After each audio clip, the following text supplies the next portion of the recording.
Go ahead, say it now. You in the grill pit, bitch. Our distinguished guest. He is more than a scholar, he's more than a lecturer, he's more than an activist. He is a legend, a living legend amongst our people. He is one of the elders of the African community.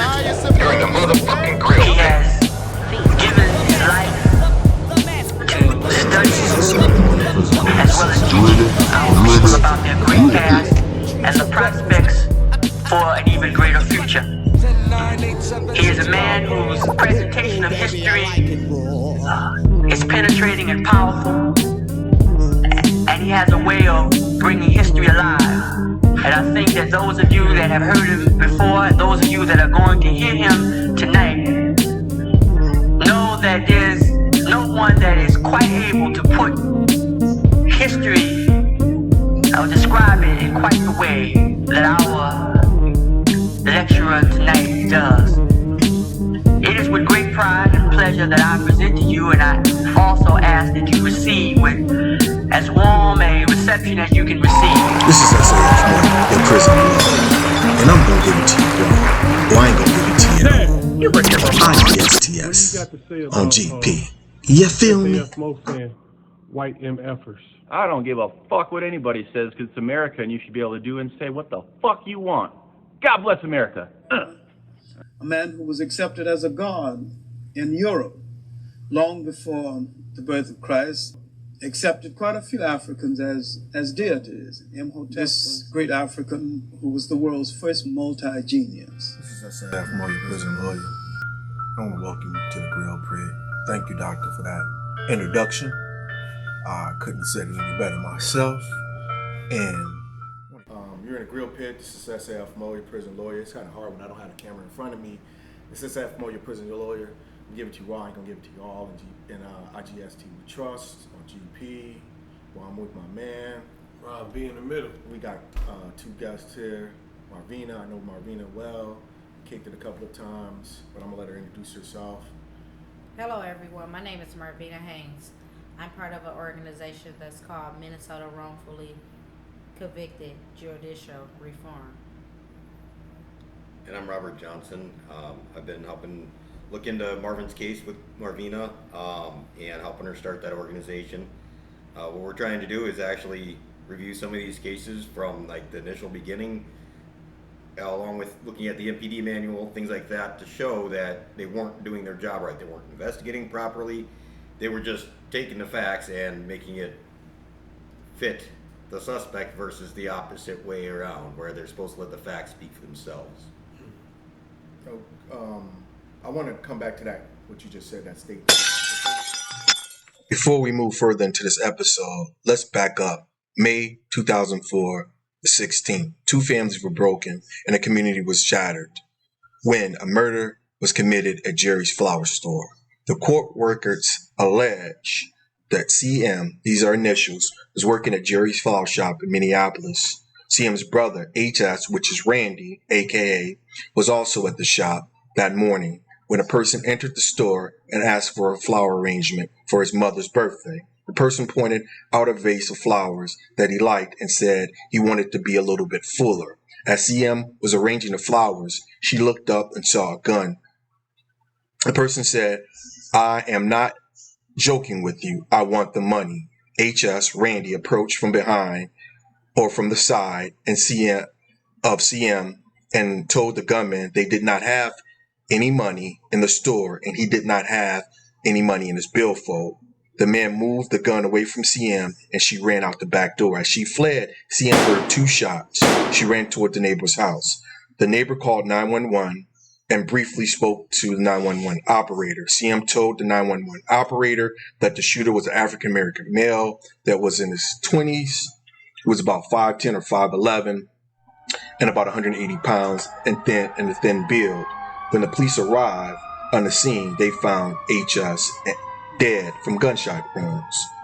This is the lineup from May 17, 2004. Keep in mind, the lineup must resemble the witness descriptions, not the individual the police has captured. On May 20th, 2004, time now is approximately 1:16, conducting sequential lineups.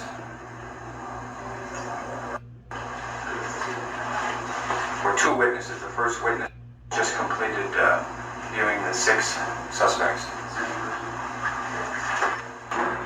Okay? Okay, number 1 will be in shortly. 1.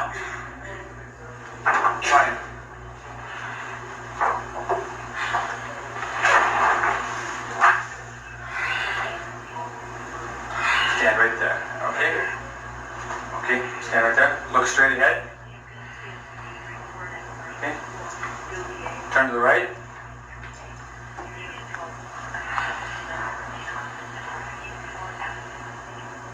Okay, turn back. Turn to the left.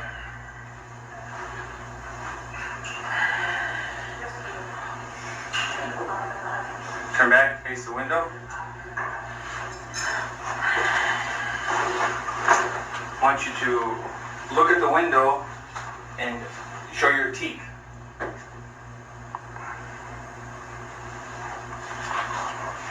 Okay?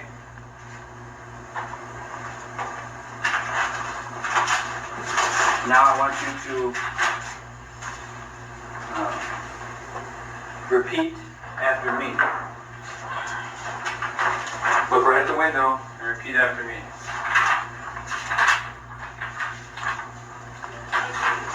Say in a loud and demanding voice. Don't move.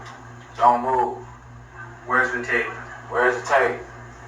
This is no joke. This is no joke. I want the money. I want the money. No till. Say no till. No till. I want the money that is hidden here. I want the money that is hidden here. Okay, that's it for this one. Thank you. We'll have you come back again for the second witness. Thank you.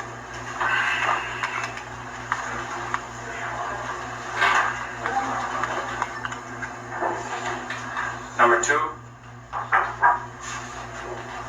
Come on in. Stand right over here, please. Stay right there. Look straight at the window. Turn to the right. Turn back. Turn to the left. Turn back. Look straight at the window. Show your teeth. Okay. Now I want you to repeat after me. In a loud, demanding voice. Don't move. Repeat after me. In a loud, demanding voice. Move. Young man, that's you. Repeat after me. Okay, I say don't move. Don't move. Okay. Say in a loud, demanding voice, okay? Don't move. Where's the tape? Where's the tape? This is no joke. No joke. I want the money. I want the money. No till. No till. I want the money hidden here. I want the money that is hidden here. Okay. That's all. You can go back. Thank you. Okay, number 3. Come on in. Stand right there. Straight ahead. The window. Turn to the right. Turn back. Turn to the left. Turn back, look straight at the window. Show me your teeth. That's it. Hold on just one second. I want you to repeat after me. In a loud, demanding voice, say, don't move. Don't move. Where's the tape? Where's the tape? This is no joke. This is no joke. I want the money. I want the money. No till. Say no till. No till. I want the money that is hidden here. I want the money that's hidden here. Okay, that's it. Thank you. Number 4. Quiet, Marvin, stand right there. Stand right there. Look straight at the window. Turn to the right. Turn back. Turn to the left. Turn back, face the window. Look straight at the window. Show your teeth. Okay, close your mouth and repeat after me. Don't move. In a loud, demanding voice, repeat after me. Don't move. Where's the tape? Where's the tape? This is no joke. This is no joke. I want the money. I want the money. No till. No till. I want the money that is hidden here. I want the money that's here.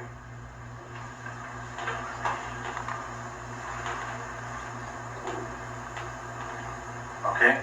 That's it, Marvin. Okay, you're done?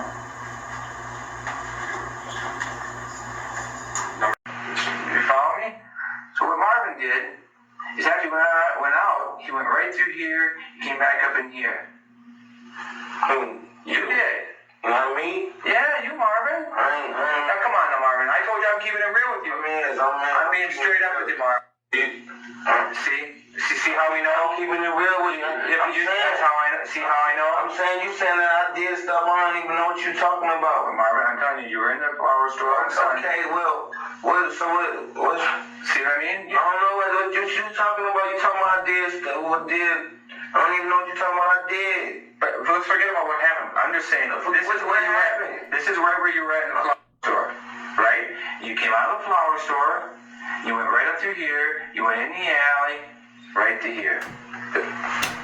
See, now how would I know that, Mark? I don't even know what you're talking about. How would I know that, Mark? Come on now. You told me to keep it real with you. I don't want to talk no more. Can I talk to my mom?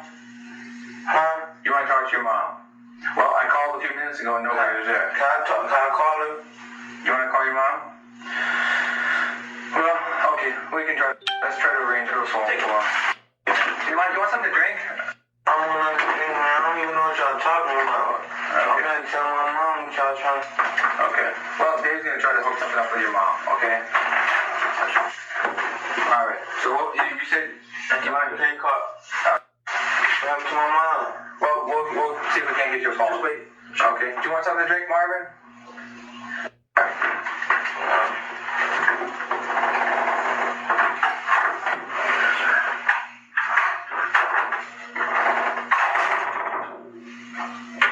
You tripping, man. Marvin. The fuck? Damn, I ain't tripping.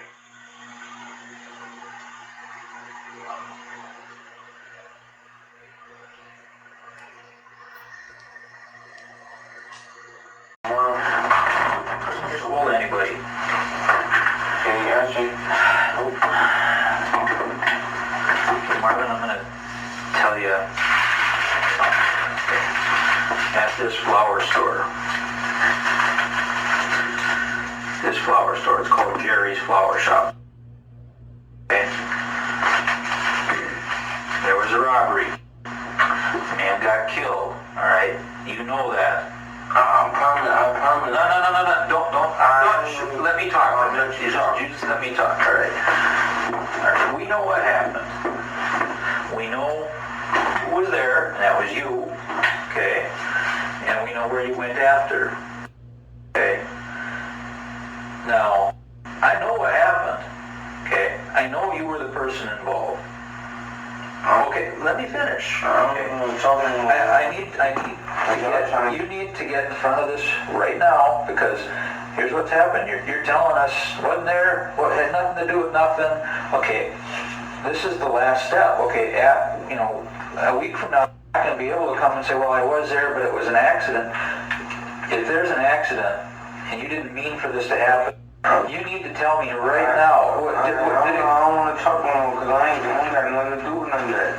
Yeah, but you did, Marvin. Well, I don't want to talk. Marvin, did you try to help the guy when after this happened? Did you try to help him? Who? The man that got killed. I ain't never even shot. I ain't even shot nobody. I ain't never even did nothing like that. Yeah, I ain't finna throw my life away for no little stupid stuff like that. What I'm gonna throw my life away for? Like I said, maybe it wasn't planned. In fact, I'm sure it wasn't planned for somebody to get. I wasn't doing somebody to get robberies. You said I'm doing robberies. I don't even do no robberies. But you did. Okay, so. Okay. So, how do you know? Marvin, post over there for a minute. I'm telling you, you're the wrong person, man. Marvin, I'm not going to discuss that with you. I know. Man, I'm doomed, man. I'm telling you, I know what the truth is here.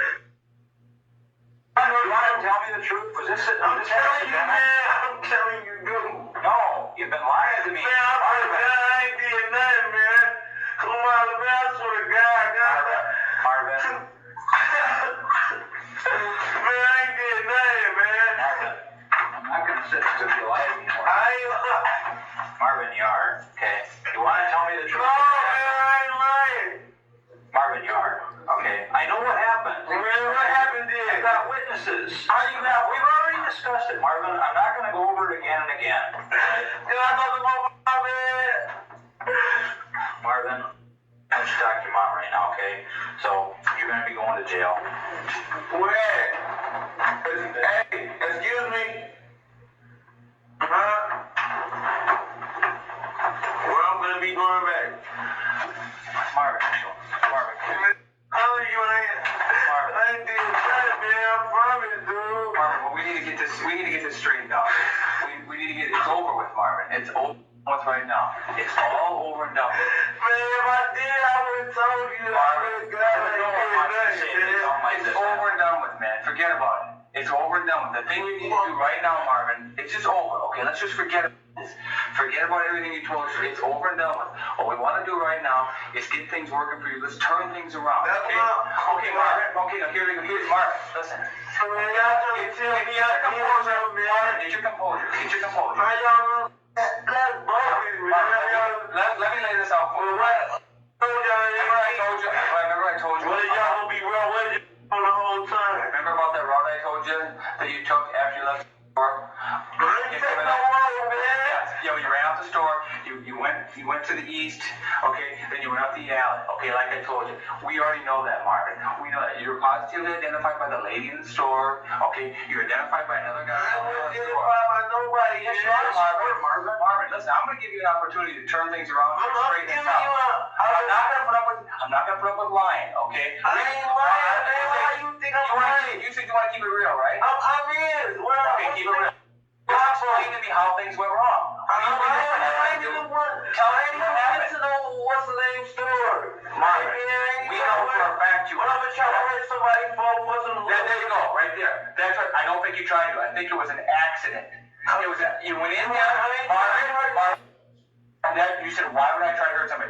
Marvin, I know what was up. You went in there, you're fucking around. Hey, man, maybe I'll grab a few bucks. And then, because all these guys, listen to me, hear me out. Oh, man, I don't want to hear no more of this shit, man. You just got out of hand there. The guy came up in the back and scared you and shot him. So, I mean, can't talk to my mom, man. Your mom's out of home.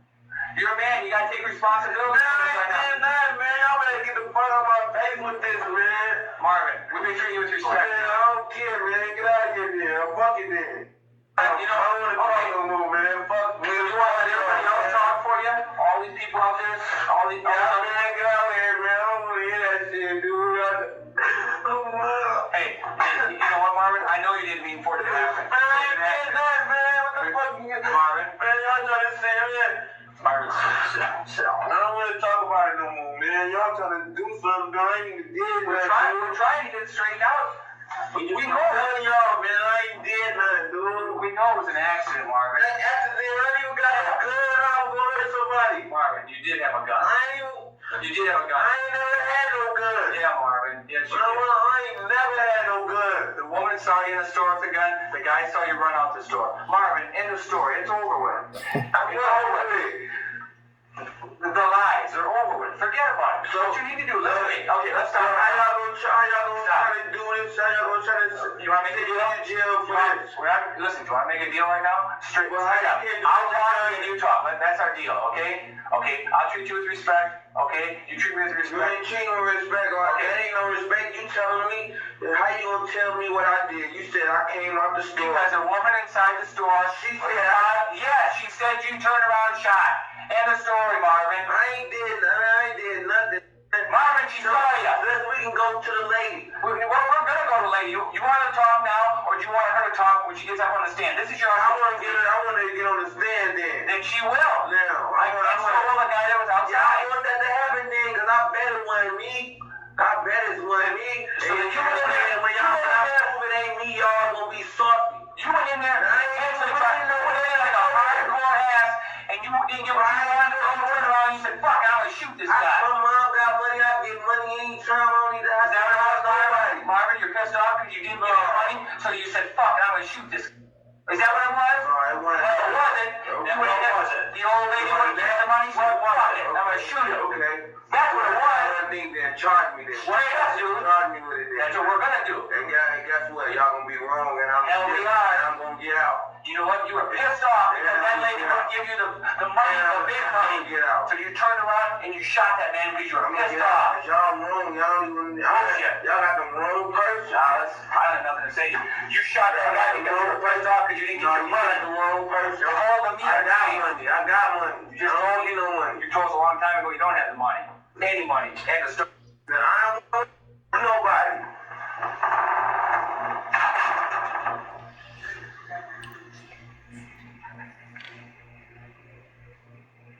Fucking faggots.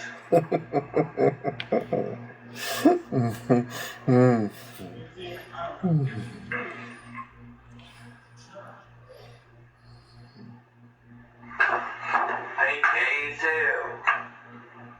You did this, you did that. No, you must have did it.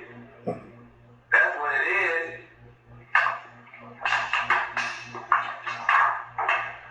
He must have did it.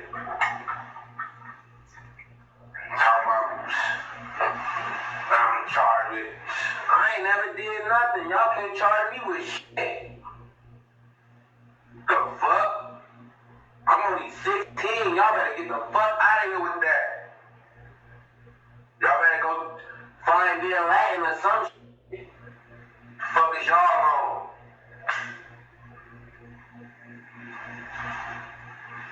I'll keep this motherfucking door down.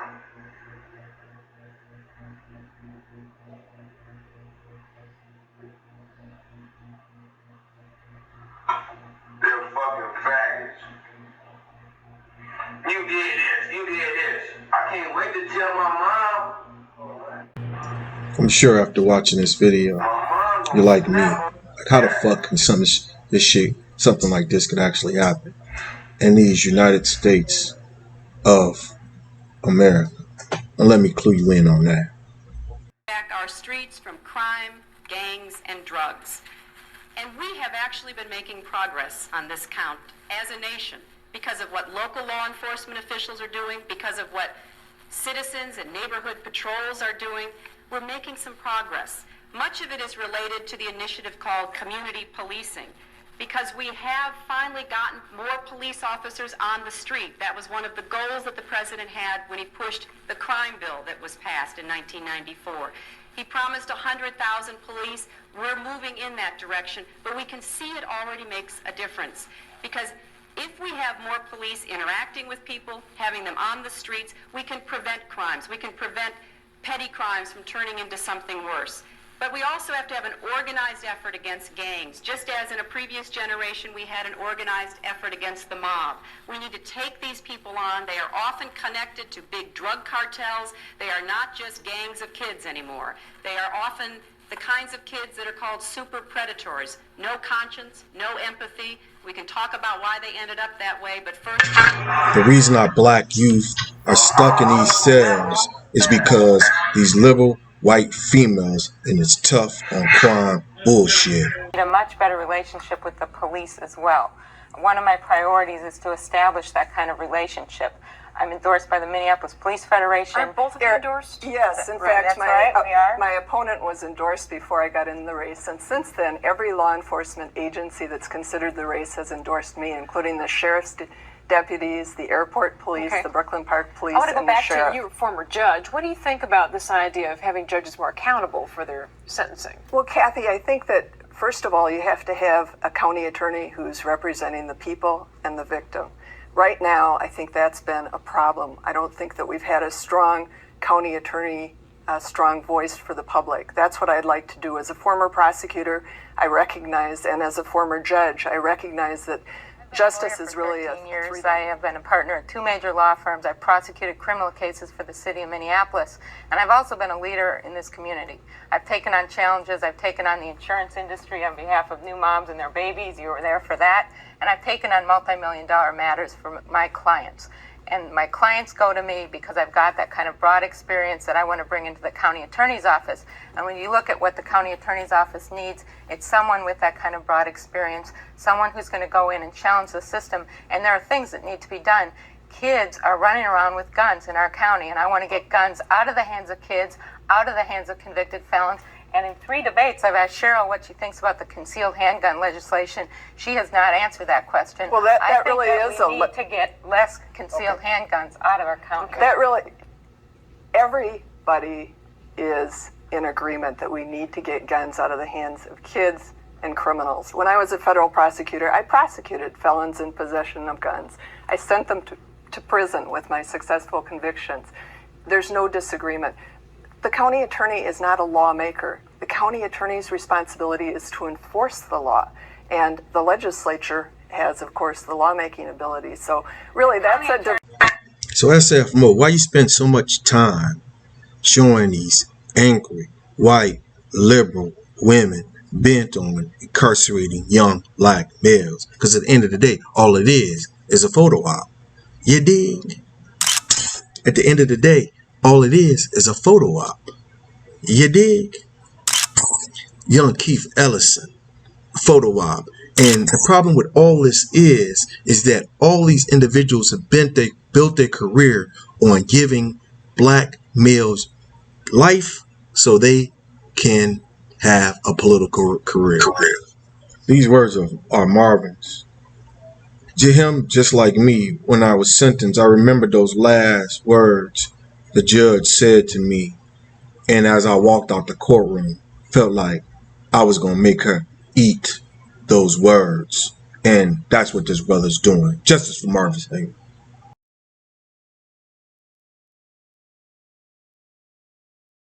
I'm here with I Got Something to Say, Mo, Robert, and then Ron. How you guys doing? We're glad that you were able to call. What's up? What's up with y'all? What block are you in? I'm in B East. Oh, you in B East? Oh, so you saw us when we came out there on that Father's Day deal? For sure, y'all was right in front of my cell. I was like, golly, look at this. Yes, sir. I remember you from being in the joint. I had dreads back in there, but I looked up your photo and saw you. I used to hang around with Southside all the time.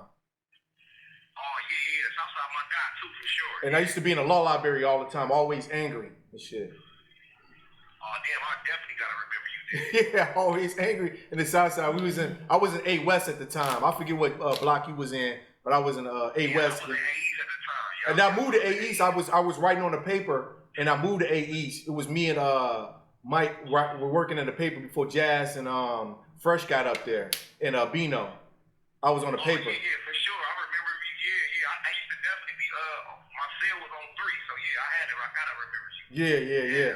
But go ahead. Go ahead, Marvina. Just how you doing up in there? Man, I'm just taking it one day at a time, man. I can't even say good or bad. I'm happy to see another day. You know what I mean? Yes, sir. Tell your story. One step at a time. What you want to see happen with your case? This is I Got Something to Say. We got Marvin Haynes on the phone. Yeah, Marvin Haynes. And he's rocking in Stillwater prison right now, and he's been wrongly convicted. The case is just a shambles. It's one of Amy Kobashaw's perfect storms, and we're trying to get this bro. We're trying to get him up out of here. What you want the world to know, man? Because you're going up on the tube. What you want people to know? I just want them to recognize my case. You know what I mean? Take a look at it and just see all the injustices that happened to me. You know what I mean? With the time of my case, as far as from the misidentification, the ineffective assistance with my lawyer, investigation misconduct. got me in this situation. I just want people to recognize, man, like, what happened to me, and let's try to fight so these things won't happen to their people. You know what I mean? Because if you just stand there and don't fight for what's right, it can happen to your people. Right. So I just want people to understand what happened to me and try to support as much as they can. I feel you. I just had Twin on the show a couple of weeks ago, and I was talking to him, and is Harry Moe? You see Harry Moe up in there? Yeah, for sure, definitely. I see him all the time here. Yeah, is he not? He's not in the same block you in? Yeah, he in the same block as me, y'all. Tell Harry Moe I said what's up, man. Tell him Mo said what's up. Yeah, we was just talking. Yeah, we just talking about the different cases and things that's going on. I didn't know you was that young when they grabbed you, kidnapped you. I didn't know. Yeah. I was 16, man. They just came and kidnapped me, man. And I ain't been home ever since, man. You know what I mean? They came and got me for curfew warrant. You know what I mean? And I haven't been home ever since. So this picture, being 16 years old, being a youth, you know what I mean, and going to a place where you're not supposed to be at, and these people just questioning you about some things that you don't know nothing about. You don't even have no knowledge, no information about these things, and years later you finding out you've been charged with murder. Or, I mean, well, I wouldn't say years later, but being on a trial, getting found guilty for something you don't even have no knowledge of. You know what I mean? So the people tricked me into believing that I was guilty, which I know I wasn't guilty. They were just trying to make it seem like I was guilty, and they falsified so much evidence against me. It was just ridiculous, man. It's crazy. I was talking. Picture being 16 though and going through all this. What time that morning did they come arrest you? It had to be about 6:30 in the morning, 6, 7 o'clock in the morning. And that's before the warrant. I was saying, Wow. I was talking to your sister, and Wow. she expressed the fact that, and I felt it when she was saying it. She was like wanting them to realize it was a lie. At some particular time, they're gonna confess to this lie. And I know we all felt like that. Like, this shit can't be happening to me right now. At some particular point, they're gonna realize that they're telling the lie. Somebody gonna come and a judge, prosecutor. For sure.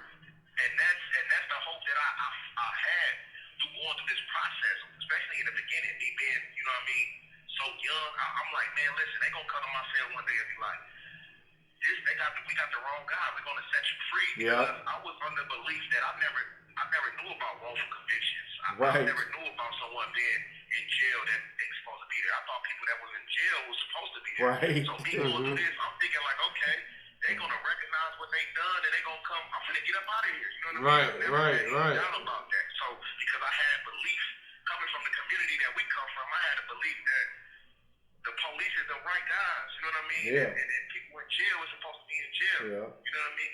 But that's what they do. They trick our communities, believe these things, which was not so. But initially, when this crime took place, they was looking for someone that was 5'10", 5'11", with short cropped hair in his early 20s. If you take a picture, look at my lineup process and see how I looked, I was 5'6", 145 pounds with an afro about 5 inches. That's like, come on, man. It's like, come on.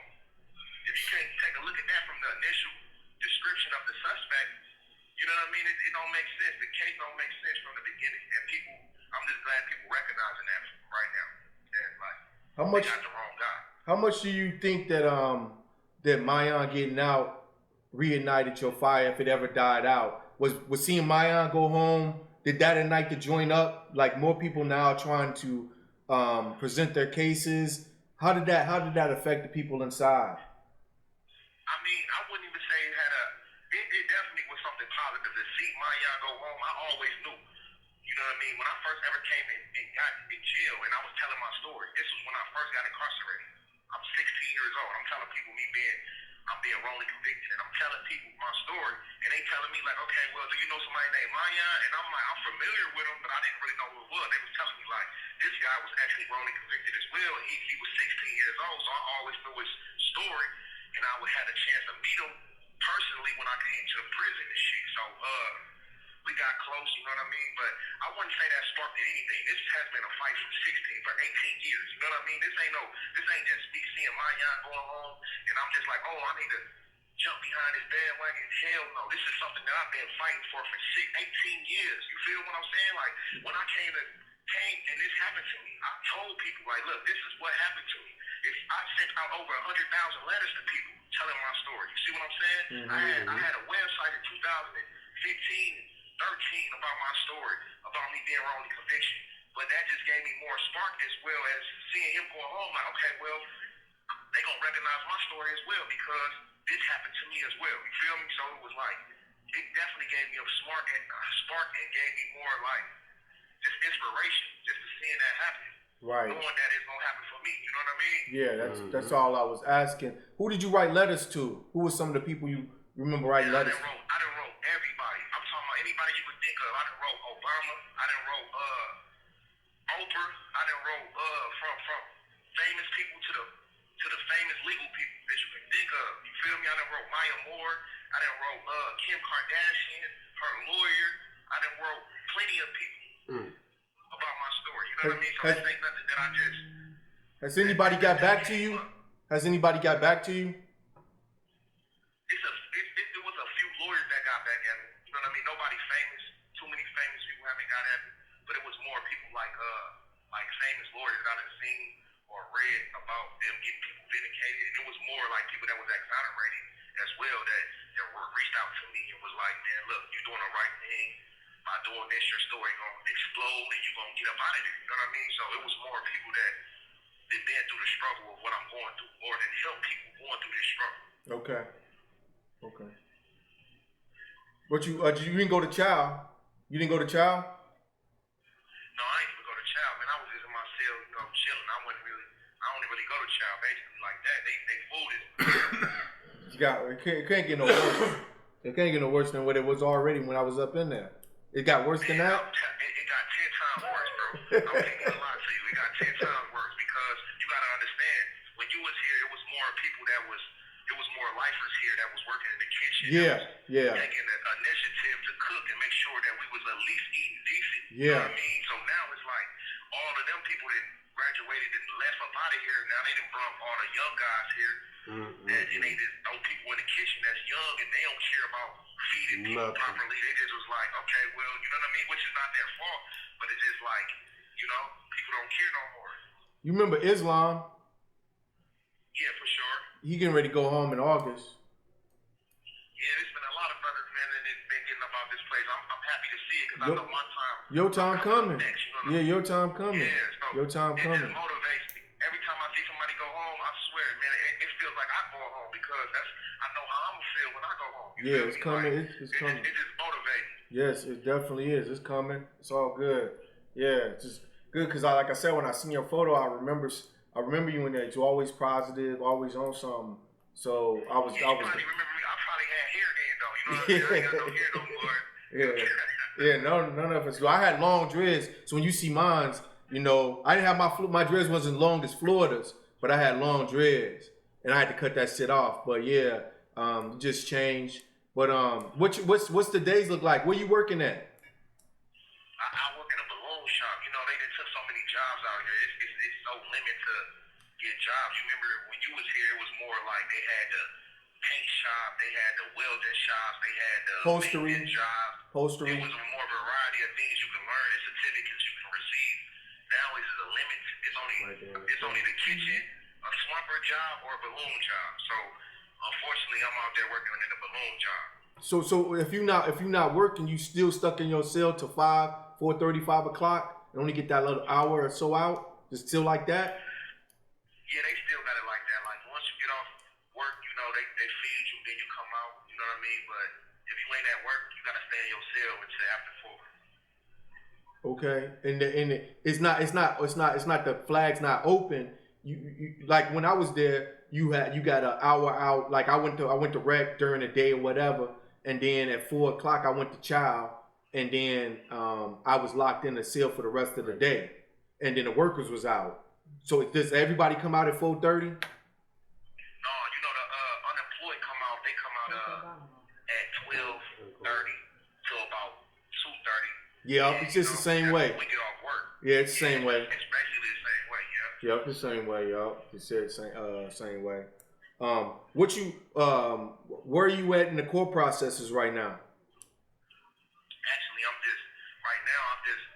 getting my investigation, everything together with my investigation so I can present everything to the court. So right now we're just in process of making sure the case is up to par so we can prevent it, you know what I mean? So we can show these things that they've done. You know what I mean? We're just trying to show my actual innocence, you feel me? So it's just like we're trying to make sure everything is, we cross our T's and dot our I's. That's what we're doing right now. Yeah, I hear you. Cause I know there's a lot of different boards. I know that they got the clemency board, the parole board, some other stuff that's been popping around. People been talking about it. I might be making mistakes because there's so many different things that are popping up now. I can't keep track of it, and I just been asking. And that's a good thing because Minnesota never had such things as they got now. You know what I mean? They'll just be like, send you to jail and just leave there. You know what I mean? So now it gives people more options to get up out of here, man, and try to get some justice in some way. You know what I mean? So yeah, it definitely is. With the CRU, with the park boards, you know what I mean? It's just giving more people options of how to get up out of here, which is good. Yeah, definitely is. Yeah, so it's a lot of stuff that that's going on. Is the law library? Do you have access to the law library still? Yeah, I still have access to it, but you know they didn't cut that down to 35 minutes. You have 1 minute. What do you mean? What are you talking about? Minutes. You already know we only get an hour once a week, so it's kind of like twice a week. But now they didn't cut the time down due to the fact that they blamed it on the pandemic. They blamed it on the lack of officers working. It's just so many different excuses. You know what I mean? They took so many programs out of here. It's ridiculous, man. Right now, I can't even describe these things that they doing here. Yeah, for 35, I couldn't get it in like the time they was giving us. 35 minutes. Yeah, I couldn't get it when they was giving us the time when you can go to the library, you can go to the law library. I couldn't get it then. You know, when you could sign a pass if you was working. Exactly. I couldn't get it then. You know, I had a typewriter. You gotta buy. That's exactly what you gotta have, a typewriter, because you go down there. By the time you get into finishing your legal stuff, they telling you gotta go. That's crazy, man. They bogus as hell. All right, bro. I heard you got a minute left, man. Man, keep your head up. Listen, I appreciate y'all though, man, giving us this platform. Is there anything? GTL. I was gonna ask you, is there anything? It's already No, it's dead. No. If you wanted to say anything else, or Yeah, that was all good talking to him, man. That's all good. We about to clear it up. Let's Let go him up on the screen. Let's gonna call right back. I'm gonna bring him up.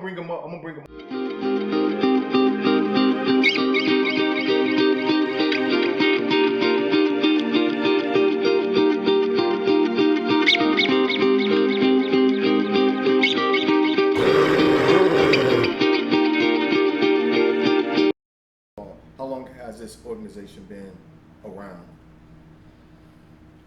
we're just now getting everything started. So we've been around for probably a few months, just a little under a year. How long have you been working with your brother on this case? I've been working with my brother on this case for 18 years.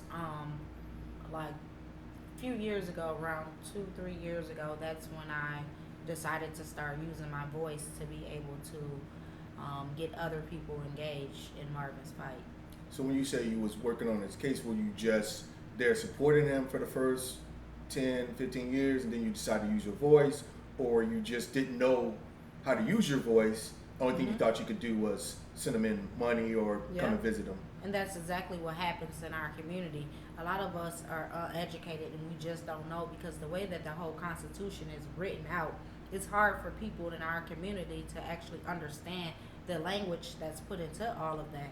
And so I was a young girl when Marvin got taken away from our family. I was just like 20, 21 years old. And so first I had to go through the trauma, heal myself, and then learn how to help my brother. Well, let's back to this conversation, this statement, before we forget about it. You mentioned that the police don't investigate more so that they go out and they try to construct the facts around the individual, right? So is that what we're saying? So very much so. So it's not an investigation process. It's that we have a probable culprit or offender or whatever they want to call us, and we're going to use whatever we can, not to disprove, but to prove that he did, prove that he committed this crime. Yeah. Is that what you're saying? The MPD is terrible at that, and yes, that's exactly what I'm saying. The year before Marvin's case, there was actually an undercover officer by the name of No, who is that? Is it No or No? NGO. So he's Hmong? Yep. Okay. And he was working undercover. He ended up getting shot in his undercover car. What year is this? This is 03. 03. Okay. People knew that he was there. He called in for backup. As he was leaving the car, he ended up getting short of breath and falling down, took off his sweater, so his police bulletproof vest was visible. The backup came there and they pulled out a submachine gun and just started riddling bullets into him. What? Okay. Say that, man. No actually sued MPD for not investigating properly. It was all over the Star Trib. They admitted they didn't investigate properly, withheld evidence, allowed evidence to be in police custody that was involved in the shooting for longer than they should have, suppressed evidence, stuff like that. His boss then also sued the MPD because as soon as she started questioning their narrative, she got transferred. Right. And that lawsuit stuff was going on right around the same time as his trial. So it's reasonable to question. Even the police officer who was shot by the MPD was questioning their tactics and what they were doing. Right. Right. Okay. And everything that we speak on today is evidence to back it up. Like, all you have to do is search and then you'll find it right there. But a lot of times people don't know what to search for, and so that's one thing that keep things buried. Okay, when you say not knowing what to search for, if I'm Names. what would I look? What would I search for right now if I wanted to help an individual get out of prison or assist them? What do you think I should be looking for? There's many things that you can search. You have to look at. You first overall have to look at the overall case and all the transcripts. And then that's where you'll find, because you have to keep this whole thing it can't be like a biased situation where you're coming in objective. You have to come in where you're like open-minded and things like that. So you read the case, and then that will show you the things that you need to look for in the people, the places. So far in all the cases that we've been looking into, sorry. No, you're good. So far all the cases that we've been looking into, it's almost cut and paste, almost the same thing over again. Yeah. Where it's a high profile case, they didn't have the facts, it's all jailhouse informant testimony, stuff like that, and you go down the list, and even alibis that weren't checked into, where they just wanted to get the case solved quickly, get it on the news, so that way they got the promotions. The police officers a lot of times got promotions, the county attorneys then went on to be judges. Yeah, it's true. And some people even went to the Supreme Court. Yeah, it's true. It's true. And then also what I told you today, like you told me earlier today that like her brother wasn't on YouTube, and I typed in her name on YouTube, and it's what we got. An innocent minor for a crime he did not commit. It was there. Marvin Haynes was wrongfully She doesn't know convicted about of it. She didn't know it was there. You didn't know it was there. I didn't know it was there. But YouTube has a lot of info on people, period, and things. I think the big thing what we're trying to do, this is IGSTS, and the reason what we're doing, support us and check us out, what we're trying to do is correct that narrative, right? So if Marvina doesn't know what's going on with her brother, it could have been some negative. I mean, this was a case where they're actually sympathetic to the cause, right? But what else is on there that's actually saying the Minneapolis police force is the greatest police force in history? You know what I'm saying? So we're fighting that counter narrative. That's why we exist. That's why we're doing this. So we're taking time out of our day to put this on the internet to sort of balance that conversation. Balance that narrative. You know, we're a counter narrative. So what I wanted to talk, when I was going to bring up, where is he at? Is he in court? Is he in court now, or is he trying to get into court? We're trying to fight to get him in court now. We're at Fed, state, back in the court, post conviction. We're currently working with a few people to try to see how we're going to be able to get him back in court. So we're talking about we're trying to Because in his case, it's funny because there's no nothing. Mm-hmm. There's nothing. There's just And circumstantial that's what evidence. makes it harder for Circumstantial evidence. Yep. And There's that's not what even makes that. it harder for our community, because even though they put those guys in prison, why is it so hard to? Why do they have to fight so hard when the evidence shows that Marvin is the wrong suspect for this crime? Because it goes with this. They spend so much money, taxpayers' money, to make him. I talked to Mayan about Make his him the case. He said, make them the poster child. Like you say, spend all that money to put them on TV, to have judges base their careers, prosecutors base their careers on convicting this individual. Now, when you go show them that it's wrong, they're not going to eat their own shit. They're not going to eat their own shit. In fact, they're going to make it so tough for you that they want you to forget about it. They don't want to be slapped in the face. Yeah. And in this case, and specifically, they've used this to do the 1,000-man march in 04, because there was another shooting like a week before. The same week there was a drive-by, and so they had McManus out there, they had Spike Moss out there, they had Keithellison out there, all doing this 1,000-man march and bragging that they got the right guy in 4 days when they didn't even just check the first suspect's alibi. Then the first suspect had been ID'd twice in a photo lineup. I saw. The reason I asked where he's at, because I don't want to talk too much about his case if he's trying to bring something up, or he's got some newly discovered evidence, or he's trying to go on. I don't want to you have them try to utilize, like, remember he said this and he said that. So I'm gonna say it's generic as I possibly can, but I'm gonna use names like Keithellison. So you're saying Keithellison now is out here saying we got the right suspect? Oh, we have pictures of him at the march. But he's the Attorney General now, and why isn't he now trying to correct his wrongs? But he's running for office right now. So if anything, I feel as though just the same way they did with Kovachar with Mayan's situation, he should be called up on his bullshit. You know what I'm saying? was there too. Yeah, of course. Yep. Getting all the mileage out of it. You know what I'm saying? Oh, yeah. So it's just crazy. What I wanted to go back to is the case itself.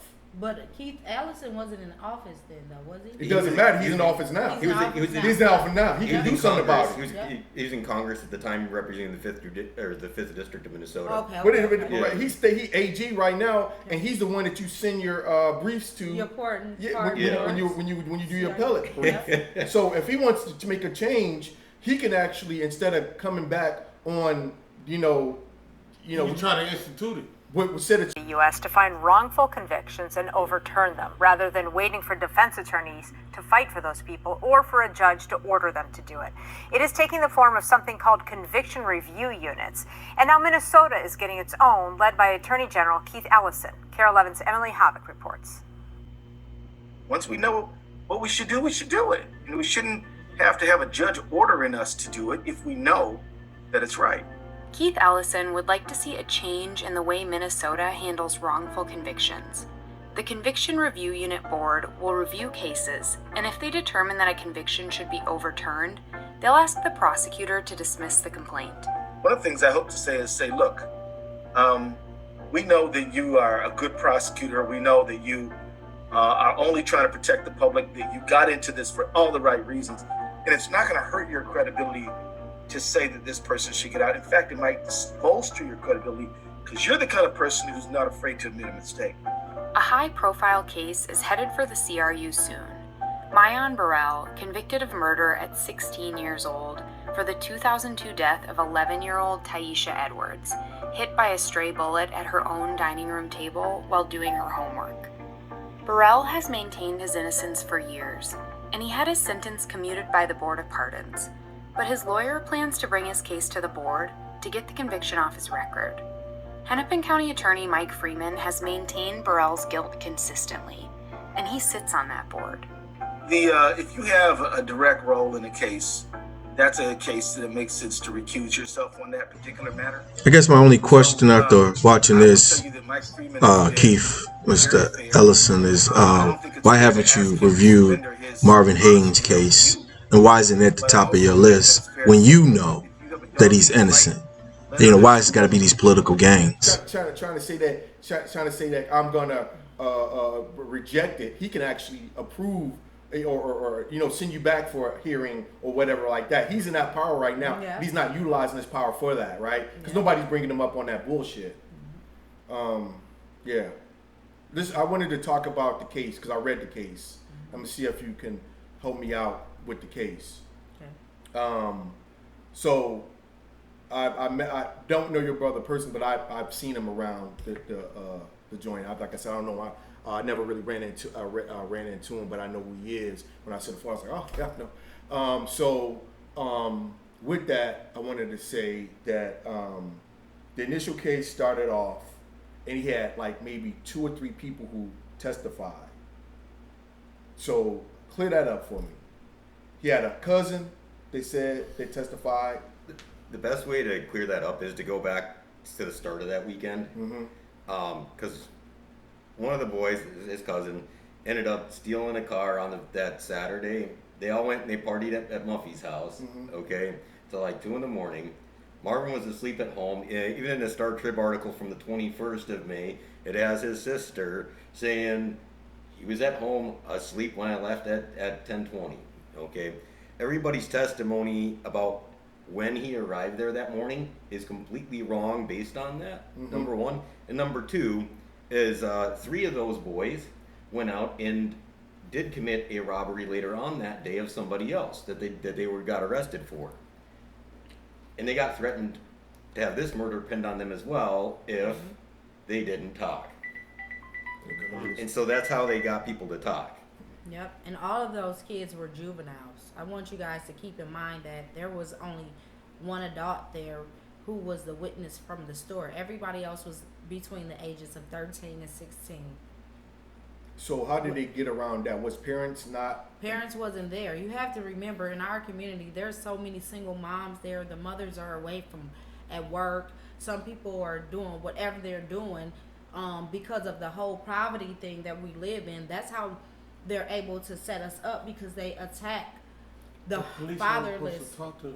Police aren't supposed to talk to juveniles without the parents' consent. Yes. They just passed a law on that this year at that time. But before this year, when that law got passed, they had asked specifically for a lawyer. If they didn't ask for a lawyer, even in Marvin's interrogation video, they asked, "Is your mom a lawyer?" It doesn't matter. If a minor asking for their parent, they should have allowed that, but they didn't. But Marvin got picked up on a curfew ticket. They came to my home with a warrant and said that they had a warrant for Marvin to go in on a curfew ticket because he had missed court that Monday before they got the warrant. But for somehow, the court itself didn't issue the warrant for Marvin. They called in a special favor, and seeing that Marvin had missed court that day, and got a warrant put out for him. Specifically to interrogate him on his case? Yes. Yeah. Okay. Yeah. So that was the principle. So they utilized just so they can bring him in and you know. But if they picked him up as a juvenile on a curfew ticket, that means that he'll go into the facility, the juvenile facility, and there they're supposed to protect him. If a law enforcement wants to speak with him, why wasn't a lawyer present? Because he's not with his mama now. Right. He's custody of you guys because y'all just came and stole him. Right, yeah, he's a vulnerable adult of the utmost, and he should be taken care of. You're going to bring him into the system, and then you're going to say, well, now we're going to treat him like an adult. Yes. Makes no sense. He didn't even get a phone call. The way his mom found out is because when they were in the middle of doing the interrogation video at 9 o'clock between 1700 to 1900. So that's what, 5? No, it's 5 to 7 about is when they interrogated him. They kept him in the interrogation room to go get the warrant to search his house. And now his mom found out is they went and with the middle of the night type warrant showed up there, and then we're asking her questions about his alibi, not knowing it was being taped while they were ransacking the house, and they took her car without a warrant. It was never returned to her and never entered into evidence, never processed. That's what they did.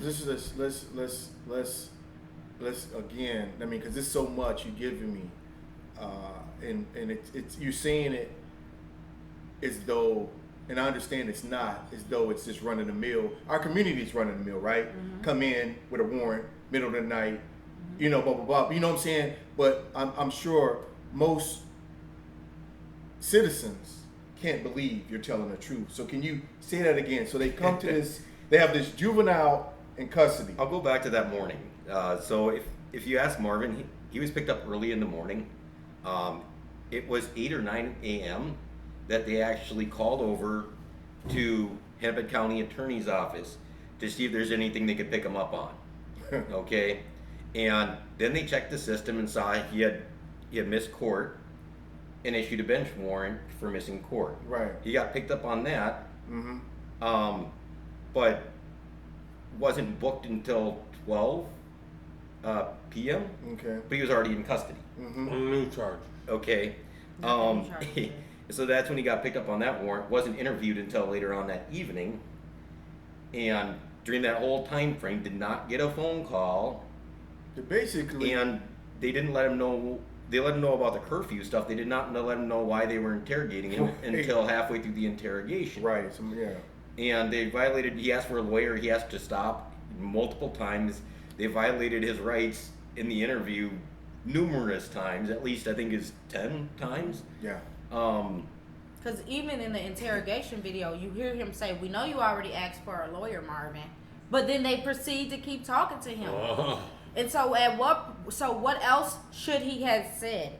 He said he wanted to speak with his lawyer because those are the words that came out of the investigator's mouth. He asked to speak with his mom.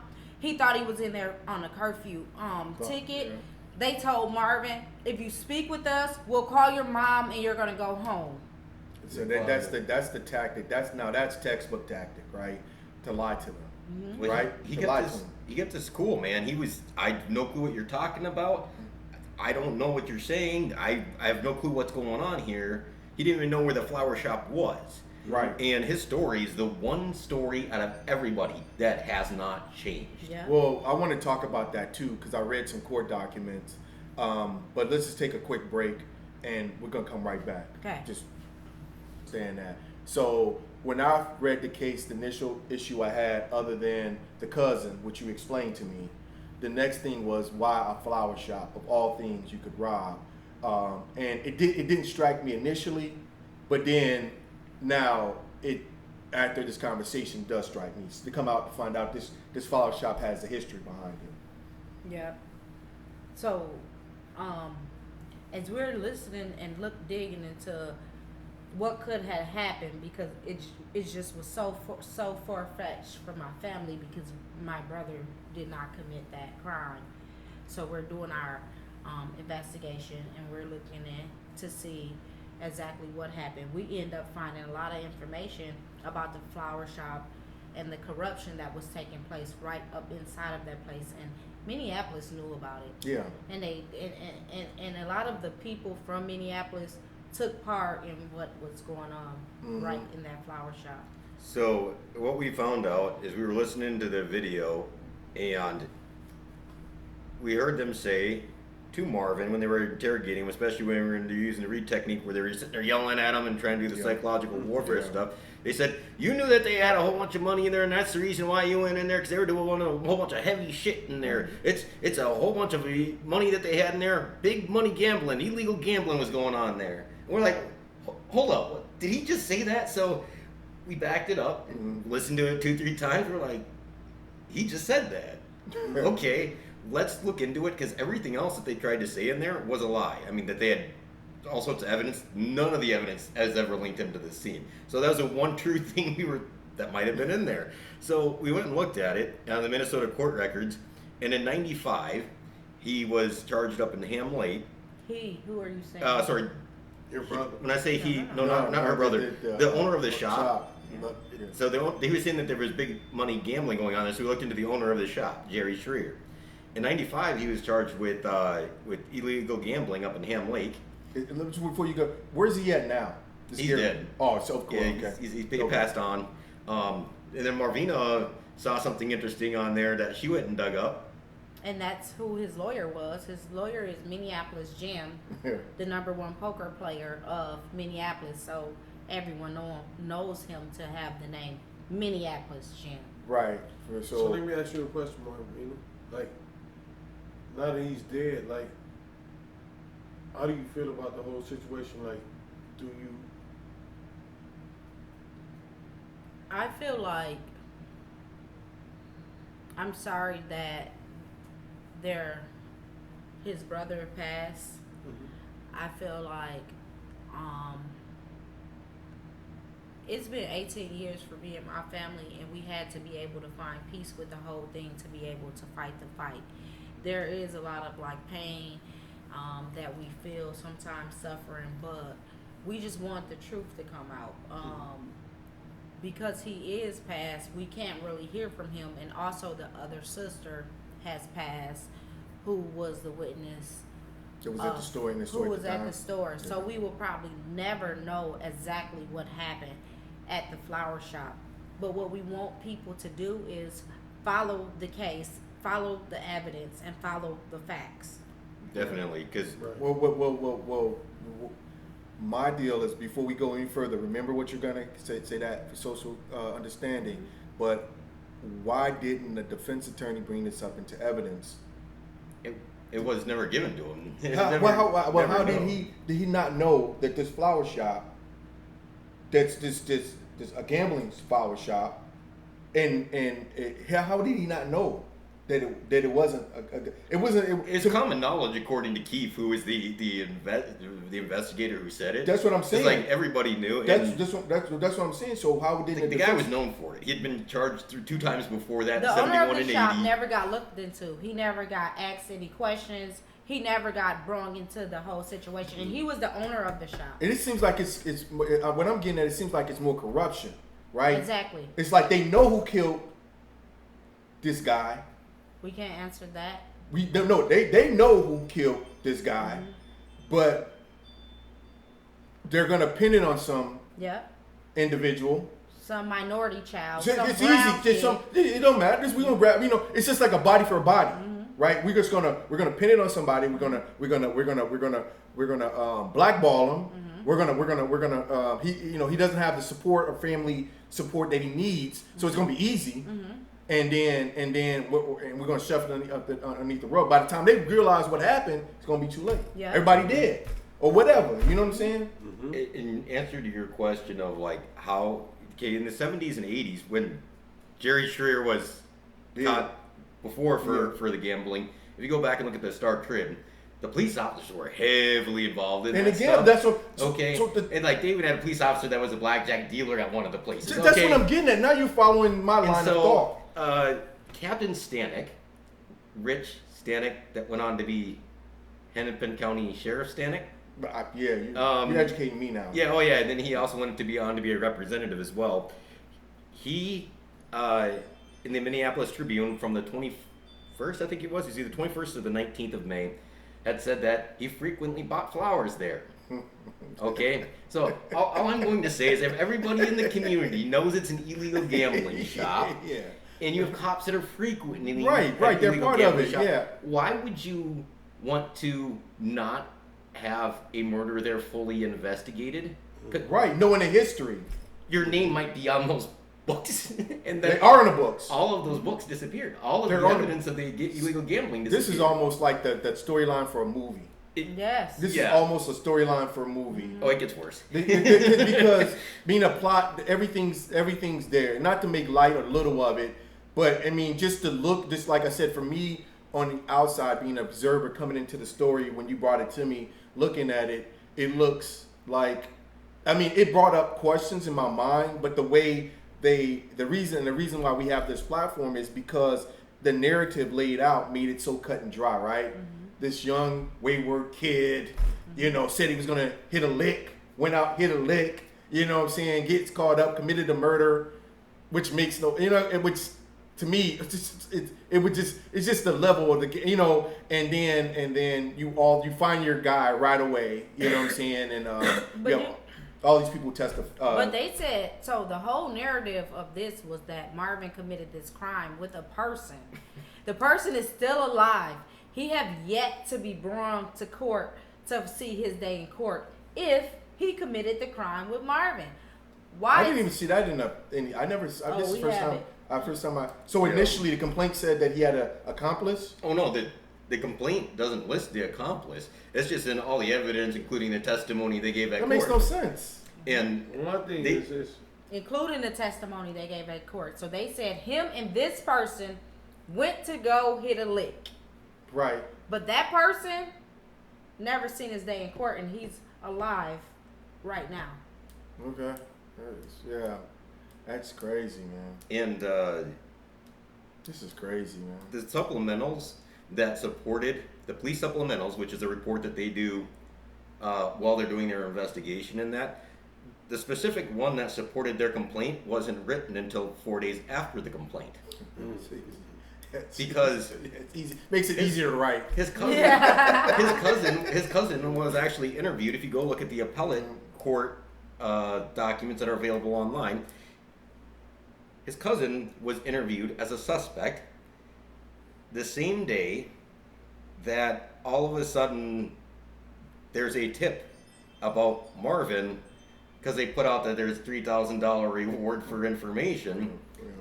All I'm saying is he was in custody being questioned, and then that happened. Yeah. And is this the cousin that they claimed that testified against him? Is that one? Yep. The one that. But understand, the cousin did tell the judge right there that they're making me say this. Right, and I saw that also. So I know that they're saying that he testified against Marvin, but that cousin had to do what he had to do because what they told the kids were, it's you or Marvin. So do you want to take your butt to jail for 15 years? The cousin said that to the judge. Then they took him to the back for like 45, threatened him with perjury for 45 minutes, lost the tape. So there has been transcripts that they have admitted losing. 10 of them. 10 of them. Yeah, it's convenient. Yeah, it's convenient. Well, we lost them. So I just feel like the cousin, he did try to. He was 13 years old when they had him in that courtroom, crying with tears and snot coming out his nose. He tried to tell the judge at that time that they were making him say that, and they turned their head against him.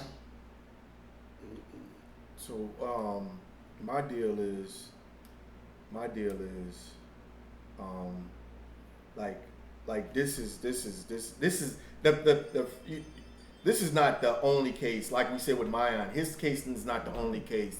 There's more individuals that this is just the start. You happen to be an activist who's fighting for the freedom of your brother, and also other individuals. So yeah, you're right. This isn't the only case. We have found at least 5 more cases who has the same or similar situation as far as like the evidence goes. You came to name those individuals? Robert, can you name some? Yeah, Mahadi Ali's one of them. He's calling me this next Saturday. Okay. Gotta make contact with him. Lincoln Caldwell is another one. In that case, he admits to being the driver of the vehicle, but the whole situation just doesn't make sense based on the testimony at the time, and then also things that have come up since then that really question how everything went down. Because he got a first-degree murder charge for driving the vehicle when the shooter didn't. The shooter got a second-degree murder charge, and all this other stuff. Yeah. But it ends up being the same officers, the same investigators, same prosecutors. They like to be on the first 48.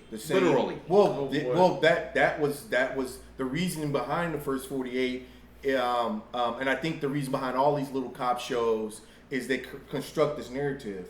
So you can change their narrative and make it look like the innocent guy is the bad guy. Right. But that's been it's all manufactured. Robert Hipley, one of the first officers on scene, 06 to 09 time frame. Keith, one of the first investigators there, he was then promoted to Violent Offenders Task Force, where he had a big meltdown when they were interviewing Taylor Trump, the leader of the Gangster Disciples. He was an informant for them because he was getting caught up in some stuff. Anyway, another informant that led him to him said that Robert Hipley, that officer, was on Taylor Trump's payroll and partying at his house all the time. Okay? Taylor Trump then went on to name 6 other officers he had on his payroll. That's when Keith flipped out and said that gang member testimony is no longer valid. Wait. So jailhouse gang member testimony is no longer valid in this case, but you're using it in other cases. Right. So either these cops are on the payroll, including people in homicide and in 4th Precinct. Right. You have Ann Kojos, who went on to beat Beatty. I'm not sure if you know about that case. There was a diabetic guy that the MPD ended up assisting on. The fire department came there, tried to force feed this guy glucose. He wanted to be left alone. He went outside, was walking up and down the sidewalk there. They called as he was combative, and when the MPD showed up, they beat the hell out of him. Literally, for being a diabetic. Okay? And then she went on, she's involved in Mahdi Ali's case, and making statements and at trial were totally terrible. Almost got the case thrown out. Now, this is the prosecutor. These are police officers. These are police officers. Keith went on to investigate the Vaughn Lee shooting. So you with a drop gun. You're saying so it's like everything from medical examiners to police officers to prosecutors to all of them. Judges. They just got a line of individuals. And it's a Pacific, so we're not calling out the whole 4th Precinct or the whole police station, because all cops there aren't bad. Right. So we want to say that again. All cops there aren't bad. You're hearing it from Marvina, not from SAF Mo. She said it. My SAF Mo say all cops are bad, but I'm gonna let her. She on the platform, so I'm gonna let her say that. I agree. Go ahead. Go ahead. Hit your platform. But the ones who have a pattern of misconduct, those are the ones that should not police our communities, because they're bad cops. Yes. You don't want to get beat up for having a medical emergency. No, but the thing about it is like you lose me on a conversation, because the good cops have to allow the black cops to be there. You know what I'm saying? I know they put it in their bylaws now, wherever they want to call regulation policies. You have a duty to say something, but we all have a duty to say something. I'm a community member. I see something going on. I have a duty to say something. If they see a bad officer doing something, or he's abusing his power, they have a duty to say something. I don't have to force you to or make you do your job, supposedly. But don't they have like a boss, a supervisor who's supposed to watch the complaints, and they should hold them accountable? But does he do his job? How do you get to be the boss? But does he do his job? The thing about it is that it should not. It should not even take that. Because right is right. That's what I'm saying. That's why I say all police officers are bad. Like, no. You sound ignorant when you say that, SF. I'm like, no, I say it because the institution itself allows this to happen. These are they're nothing but a game. They do the same things gangs do. You know what I'm saying? They meet the technical definition of a gang. The exact definition that they use against people. Exactly. They organized crime. They have a symbol. Yeah. They have a structure. Yeah, they have everything necessary, but they're organized crime. That's why I have such a problem when I get one whistleblower, but outside of that, you won't get too many whistleblowers that expose the bullshit that's going on in Blue Wall. What's the way that they're trained? I mean, we found out the READ process. Okay, the READ process is how they investigate anywhere from say what is it again? The READ technique, or READ process. REID. Okay. And it's made in the 50s. Okay, That's how long ago, and they're still doing it today. So it's an investigation project. What they do is they sit there and throughout that process, they sit there and they're line out. Okay, how do we find a suspect? Okay, how do we interrogate the suspect? But before the interrogation, you sort of want to be nice to be able to figure out the person's psychology, so you can psychological warfare against them to try to get This is in their freaking. No, right, I'm listening. It's literally a manual of how to do it. And part of the thing about them first getting a suspect, according to the Connecticut Legislative Review, okay, I'm taking that a legislative review article's probably been peer reviewed in that. Part of how they come up with the initial suspect is things like socioeconomic status, race. Like you go down the list, the exact things you're not supposed to use. The reason I'm laughing about it is because I'm in a police. It's like intro police class, and they list all the ways of policing, and I took some of the stuff down because it was just so ironic that they would be using something like they use something that's called and I want to get it right. That's why I printed it off. Because it's crazy. So they say, I want to let me find this. Case law. It's policing roles, maintaining. It's something about problem-orientated policing. That's what I wanted to go to. Problem-orientated orientated policing. So what they're saying is that, like, when they look for this problem, and the problem, how they dissect it is that based on these problems. So they identify a problem in their policing. Let me just break it down for you, because it goes right back to the economic conditions, the social economic conditions. Because if you identify an individual in your community that is the problem, that individual is going to always be the problem. That's the individual you're going to go to and pick up because you have a problem. When your policing first tells you to find a problem, even if it's not a problem, to find a problem. But we made it easy for you. The black male in his community is his problem. Mm-hmm. So if there's any, so what I'm getting at is that the same way with your investigation tactic, you're creating, and we started off, this is why when you initially said it, I wanted you to say it again. We have a problem. We go get the individual and we create the narrative around that individual. We make the narrative suit that individual. We're not investigating anything. We know who the problem is. Remember, we're doing problem-orientated policing.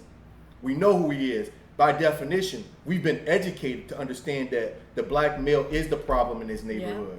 Yeah. So that's who we're going to get. You know what I'm saying? And if you take that technique, and let's say we're going to move over to Edina. Okay. Whoa. The problem's not there. Problems, if anything, the problem's being migrated over there. Oh, all I'm saying is if you take their framework, right? Okay, so no teenager in Edina. No, it's not going to work. Will ever steal anything. No, okay? well, it's always going to be the black kid. Yeah, well, I mean, it's really simple. That's what I'm saying. It takes all the brain work out of everything. When you already, if I come to the house and I believe it's a problem, I'm going to find a problem and I'm going to get rid of the problem. Mm-hmm. You know, even if it's not a problem, because that's what I've been trained. Mm-hmm. You know, and then say your name again. Robert. Robert? Yep, Robert. Okay. As I had my conversation, and I was talking to Robert about investigation. So you get, he was even took it even further to the militarization of the police force, where they're trained to have this military understanding of dealing with folks. But we took it even further than that. We start talking about, okay, well, that's where I left it off. And if nobody, did you talk? He locked down right now. It's 3:30. Take it to the point where we talk about, like, if you don't live in this neighborhood, you shouldn't police in this neighborhood. You shouldn't patrol this neighborhood. You understand what I'm saying? Because you don't understand the problems that go on in this neighborhood. You don't understand that Lil Mo over there or Lil Ron over there has an autism problem and stuff like that. So you get a call and you come here and you react in the wrong way. I think there's two. Because you don't know this community. I think there's two problems with that. First of all, they don't really care about Lil Mo, Lil Ron. First of all. Second of all, we said that they put certain police officers in certain communities, right? Because I talked about living in certain communities where I never would have had this problem. No matter who came to my door, first of all, they never would have pulled me over. Mm-hmm. First and foremost, not the police officer in that community, right? Mm-hmm. As I rode through my community, and if he came to my house or anything, he knew he'd have knew what was going on. Respect me, because of the community. But he was trained a certain way. He wasn't trained like if I get pulled over in North Minneapolis, the way the disrespect that goes on with that. And that's why I think it's very important for us to start building relationships with the community, with the police, and then they have a relationship with the community also.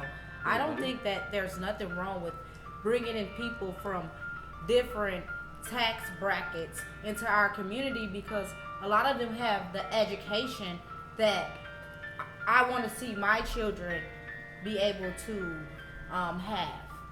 I think that the problem is more because they don't come into the community. When they come into the community, they come into it strong, and they want to police the community without even building the relationships and getting to know exactly what's going on in our community and the people who live in the community. Well, I mean, yeah, I mean, I would say they don't want to have they're utilizing it because it's a job. Going to my job, like we go to our jobs. But like when you're a nurse and you're taught to they tell you if you see something, you say something. But if you're taught to care for someone, that's what you go and you do. So, like, if they're taught to come in and learn our community, build a structure within the community, and not just policing it, right? Then that will help our community. I'm just not one that says all police are bad, because I have a few police friends and they really do want to see change for our community. So let me break it down. First and foremost is that if I'm talking to Robert and I'm telling you too, if they're getting their training from 1950, there's a problem. Because 1950 is probably one of the most racist times that were in this country. So if you got a guy who's probably was born, if he's doing his dissertation, he's a PhD candidate, say he got his PhD, say he started going to school in the 30s, and now he's writing a book in the 50s. Where's this guy even getting his scholarship from? Racism, classism. So you have that problem. Now you're indoctrinating this police officer to come into the community to police based on a theoretical understanding. Because he's not from the community, only thing he can rely on is theoretics, because he probably never met a white person or a black person in his fucking life. That's that individual I'm talking to. The second problem I have is not the persons who attempting to go into criminal justice trying to do a good thing about it. I applaud them. They're doing way more than I can ever attest to ever do in my lifetime, and I'm gonna applaud them. The problem is they always say that one bad apple ruins a bunch, and that's the problem with policing. Is because I keep telling you, I'm gonna tell you this, and a lot of time SAFMO, when it comes to this, people are like, oh, what are you saying? I'm telling you off the bat, I'm not looking at a police officer as a person when I say they're all bad. Because outside their uniform, they might be great people. We might go smoke cigars with police officers. We might go golf or whatever the fuck, whatever. Talk about our daughters together. But when they put that uniform and they got a job, now that's where the problem exists. Because I could stack a bunch of shit up on this table, bunch of shit, fill it all the way up, and put a Tic Tac on it. You ain't gonna eat that shit at all. So that's the problem with policing. And when I was having this conversation with this gentleman from Hayward, I was trying to explain to him about policing and why policing looks so different. And that's what we need to get to. That's the conversation we need to have. Why does it look so different? Why at 50-some years old, why at 40-some years old, we're scared today to get pulled over by a police officer? I'm 47 years old. I pray every time I get in my car. Every time. Why? Why is that? I can ask a white dude, do you pray when you get in the car? No. Are you scared of getting pulled over by the police officer? Not. Are you anxious? I'm anxious, but not scared. No. Okay, what are you anxious about? What are you scared about? What do you think is going to happen? I mean, do you think you're going to get shot? I'm not. That's what I'm saying. It's not in the same way. I'm not. When I say anxious, I mean I'm nowhere near am I scared. I'm not scared for my life. I'm not scared for. It's like, okay, so are they going to harass me? What are they going to want to do? You don't think you have to put your hands on the steering wheel or up top? I do that anyway, and I keep my insurance above my visor just because I've dealt with some bad people when I was in Belle Plaine growing up. As far as police officers go, they wanted to search my car because I had textbooks and a fishing pole in the back of the car. They pulled over our family literally over 200 times within a year period for stupid things like the bumper hitch obstructing the license plate, taillights being too bright, stuff like that. You don't worry about like where your hands are or anything like that. No, I said normally no. I have to worry about where my hands are. Like if I'm reaching for something, if the cop comes and I want to start recording with my cell phone, if he gonna think that my You cell don't get phone is a agitated gun and and upset stuff like that. until you cannot do that. Yeah. So Marvin, back to Marvina's point is all I want to make. So I'm not worried about the good police officers, Marvina. I'm worried about the bad ones. Because there's more bad ones than it is good. So it's easy for me to say, like, you might know 1 or 2 or 5 or 6 or 20, but them motherfuckers aren't the ones pulling me over. It's that asshole, right? Yeah. They want to be in that when and it's a. And I'm not getting like he has a difficult job. He has a difficult job based on all the racism and all the white superiority he's been given. He's expecting me to be subservient to him. He might not have met a black proud African American who know who the fuck he is. So that might upset him because he been told throughout his education that they're subservient. They say yes sir and yes ma'am and how you doing sir, and that's not me. And I can say it, and I would say that if you brought that respect to me, but first and foremost, I'm a man just like you are, and you gonna treat me like one, and they don't like that.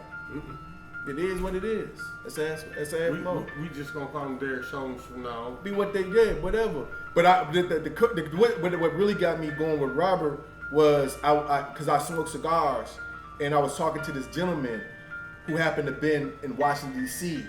and happened to go to NSA. NSA. What's NSA? The security, the things that get. I don't know what's they taking about. National Security Agency. So basically, if you imagine the spooks of the spooks, they're the guys that sit there and gather up everything to be able to then disseminate to like the CIA and that and stuff. So I'm like gonna make that. it easy for you. When you go into your phone and you type in that P for Pornhub and it finishes, that's them saying that they already know where you're going, right? You know what I'm saying? They know. So what we getting at? That's a joke. So what I'm getting at is that saying that these so he's from Minnesota. He's in Washington D.C. at NSA. So they make niggas like, oh, let's go into the building. The one guy he's with has a friend up, and he's like, let's go in the building. See how far we get. He's like, we don't get that far. They stopped us, but the guy that works there comes down, has lunch with them. And he's like, oh yeah, you're from Minnesota. He's like, how's Minnesota's going? He's like, he's going fine. So when the riot was going on, how was everything? He's like, the guy's talking to the Minnesota guy, NSA guy, about the riots. And he's like, yeah, he's like, we had everything. If any time they gave us a warrant, we would have been able to get anybody on anything. And he was like damn. It's like, god damn. He's like, and I mean anything. So remember we used to watch the movie Enemy of the State with Will Smith? Anything. Your phone right now is snitching on you. Yeah. Anything you do on your phone right now, they can data mine it and pull you up and pull you. So you can't commit a crime. Because they was asking them, because I can't remember if it was during. No, where you was at, what cell towers you was pinging off of, fuck the cell tower. It's just even searches, even telephone calls coming in. Searches you making. Fuck the phone calls. That's simple. We're talking about any data, anything you search on your phone. Anything, text messages. Smart appliances, they can tell exactly Bluetooth, what you're anything using. Bluetooth. Smart electric meters, yeah, anything Bluetooth, your car, they can tell exactly, and who you're talking with. They can tell everything from your phone. Yeah, like your phone, conversations. Certain time. Conversations.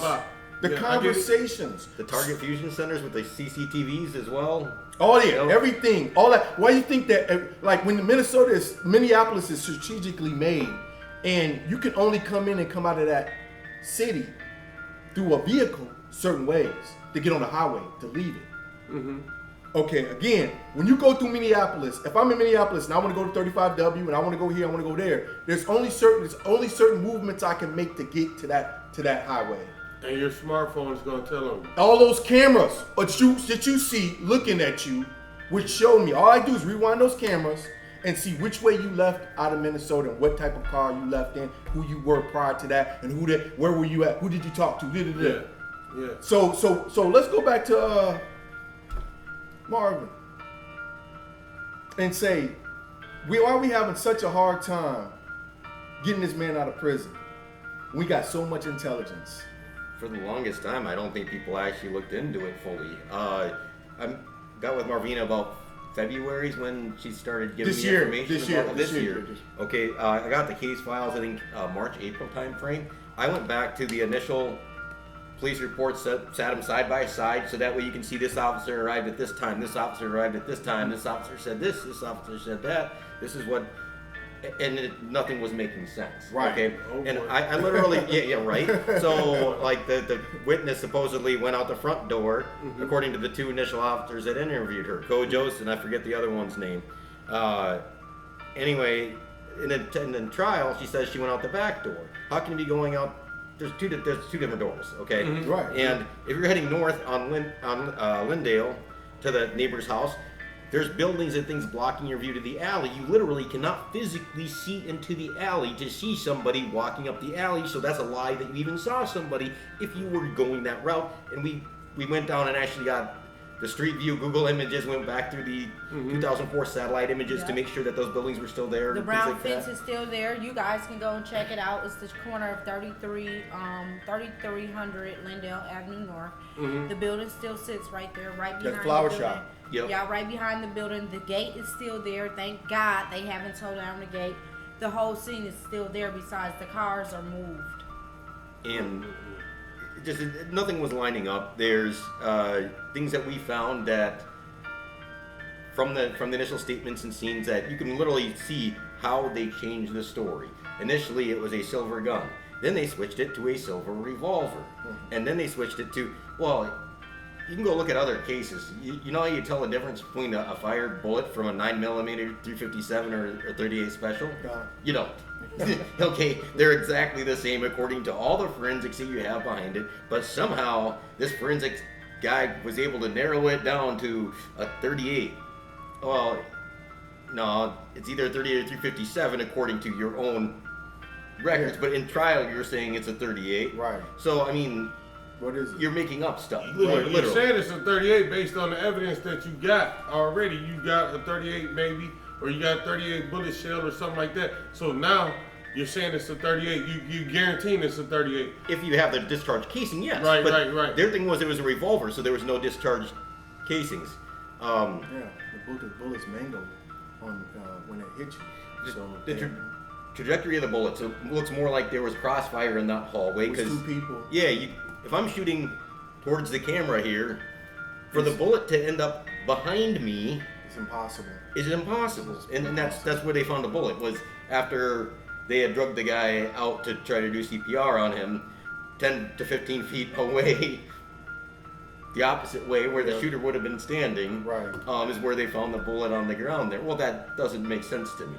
So we got a lot of unanswered questions. A lot of unanswered questions, and and I mentioned that when Marion got out, they set up that what board you mentioned, CEE or CRU? CRU board. What's going on with the CRU board? Why ain't they investigated into it? What's going on with them? You want to talk about There's a lot of politics. A lot of politics involved. Is that elected, or is that just community? Who's sitting on that board? I believe it's appointed by Keith Ellison in the Attorney General's office. But the problem is that they're working together with the Board of Pardons on a lot of stuff. Okay, so they bring a lot of this stuff up to the Board of Pardons, which is Chief Justice Gildea, the governor, I've seen a lot and then the AG. There's actually a new article that was written 2022 from Mitchell Hamline, where there's a student who totally tears apart the constitutionality of there being people that can override the governor, because the governor is supposed to be the person for pardons. Yeah, you can have a review board, but he's supposed to have the final say because it's supposed to be outside the court system showing mercy in certain cases. Right. It's not supposed to be another judicial setting because they already went through that, and the Chief Justice probably heard some of those appeals. Right, already. Yeah. And so how are you sending them back through them again? Yeah, and no offense, the AG is listed on those appeals as on the other side of it as well. Well, he's actually the person you are actually trying to get out of prison, who's defending the state, right? Yeah. So with that being said, I wanted to talk about too the fact that the governor isn't utilizing his power on any of the cases that are suspect, and that's really unnerving because he does have power to correct the system. Nobody's called him on it.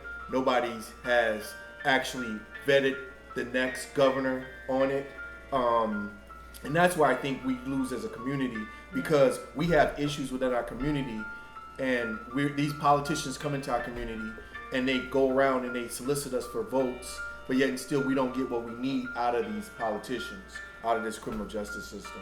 What do you want to see happen in the case of your brother? First and foremost, I want to see Marvin get justice. Secondly, I want to see all the cases from 2022 to a 10-year review of cases from 2022. Mm-hmm. Longer. I'd say back to at least 2000. Based on the evidence that we have the MPD manual. We have the eyewitness guide that was written by Nancy Steeblay, Hillary Calgary, who's now a judge. I heard that. And then also Amy Klobuchar. Mm-hmm. Okay, in 2002-2003 time frame, they wrote up the procedures for eyewitness identification. Her brother's case was one of the first cases within that of them using it, and they did everything against the procedures that we have a copy of because they wrote like a dissertation on it and stuff like that. They just did whatever they wanted. They did not follow their own procedures there. Same thing with the MPD manual.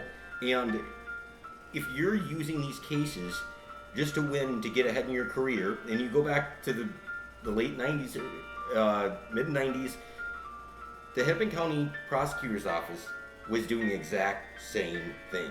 This is in the Star Tribune. We found cases. Cahill was there with either, I can't remember if it was Freeman or Fernstall, doing the whole, they're not Mother Teresa, they're from a different side of town, they live a totally different life than us, and those cases were actually getting overturned, but guess who they're presenting to now? Judge Cahill. Mm-hmm. Well, of course, he's not going to overturn the cases on the exact same argument that his case got overturned on before. Right. And so the entire system's been set up like that, and the prosecutors, according to the Star Trib, were winning at all costs and doing whatever it took.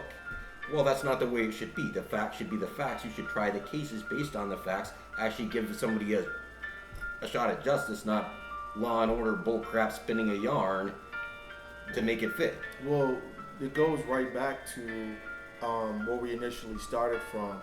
And like I said, even trying to get a few individuals in who are trying to attempt to do a good job, a lot of times they get vetted out. I've seen individuals come in that I really liked, this is corrections, and they get pushed out either through racism, through just being around other individuals that they can't stomach.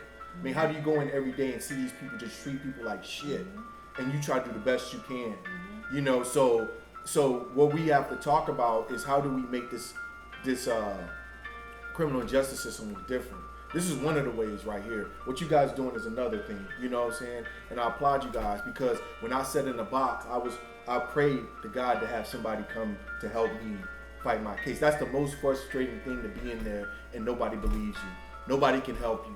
You know what I'm saying? And you know what's going on. And the court system's making you look like a liar. You know, criminal corrections are treating you like an animal.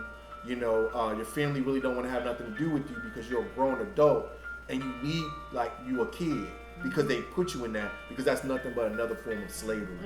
So to have, how much time did they actually give, brother? You got life. Plus more 33. years. 33. Yo. With some bullshit. Just to make an example out of them. Yeah. Well, even like in the appeal, so the state appealed at the initial trial because the state was withholding evidence till the last minute and was like, oh, by the way, we forgot to DNA test the clothes that you first came in on, like that when they picked them up. So they got an extension for that. Then they went out and found these girls to make up a story. They brought them to the wrong Marvin's house. One of the girls was not listed on the appeal, but then it was allowed to testify at trial. And who's the prosecutor on this case? Fernstall. I don't know. I know who Fernstall is. Yeah, I know. It's the same prosecutor. I thought Klobuchar.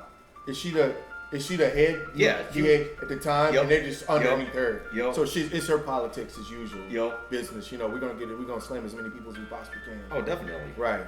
I mean, it made sense at the time because everybody was strong on these, you know, over sentencing and tough on crime and all this other stuff. Goes in He's been there 18 years right now. Yeah. Yeah, he got a lot. You know, like I said, to me, it's ridiculous. And how much did Mayon's situation empower you to go further with this, or were you always in a process? Yeah, Marvin's been fighting for sorry about that. Marvin's been fighting for his life since the first day he went in. First, he was real young too, so when he first went in, he was just devastated because for him, he always thought that these people was gonna tell the truth. So that's what his whole mind. We all do. We all think the same thing. They got the wrong person, you know. And when we get to court, they gonna see what's going on, and they gonna see the truth. And then when we get to trial, they gonna see what's going on, and they gonna see the truth. And they gonna let me out. I just gotta be strong. They gonna let me out. But as we're going through the process, we pay the attorney. We hire an attorney who says he does private practice. Come to find out, now he's the head of the public defender's office. Who got caught for doing private stuff on the side too? Benson? Benson, yeah, I'm never. Cassius Benson? Yeah, he's the head of the public right, currently? Currently. That's bad. So everybody that had something to do with Marvin case, Moved they're up. all are. They extended in there, and that we had a conversation about that too, because I talked about D Nice and Dwight. You know him as Dwight. His situation, why they utilize our bodies to stand on to build their careers. That's we just bones and skeletons to them. So they throw us like, how many people do you have to throw into the graves and cemeteries in order for you to sin on your plight? That's what it's about, man. It's throwing so many people in, and if you ruthless and you can do it, then we're gonna promote you. We're gonna make you a politician, make you a judge. Because I think something happened with Mary Minority and they threw her out because she couldn't stand for, she didn't stand with their tactics or something. See what they did with what's her name who pointed out that 100 to 1 on I forget her name, Judge Pamela. She's slipping my name, but they got rid of her. As soon as she was going against, she was the first Minnesota judge to start going against that 100 to 1 and start the crack law. But she was in Minnesota. It happened across the nation, but she was a black female judge, and they got rid of her. She was gone. She actually went. I contacted her one time. She called my mom back, but she's like, I'm not a judge anymore. I'm doing housing or something. She eventually gets back her judgeship.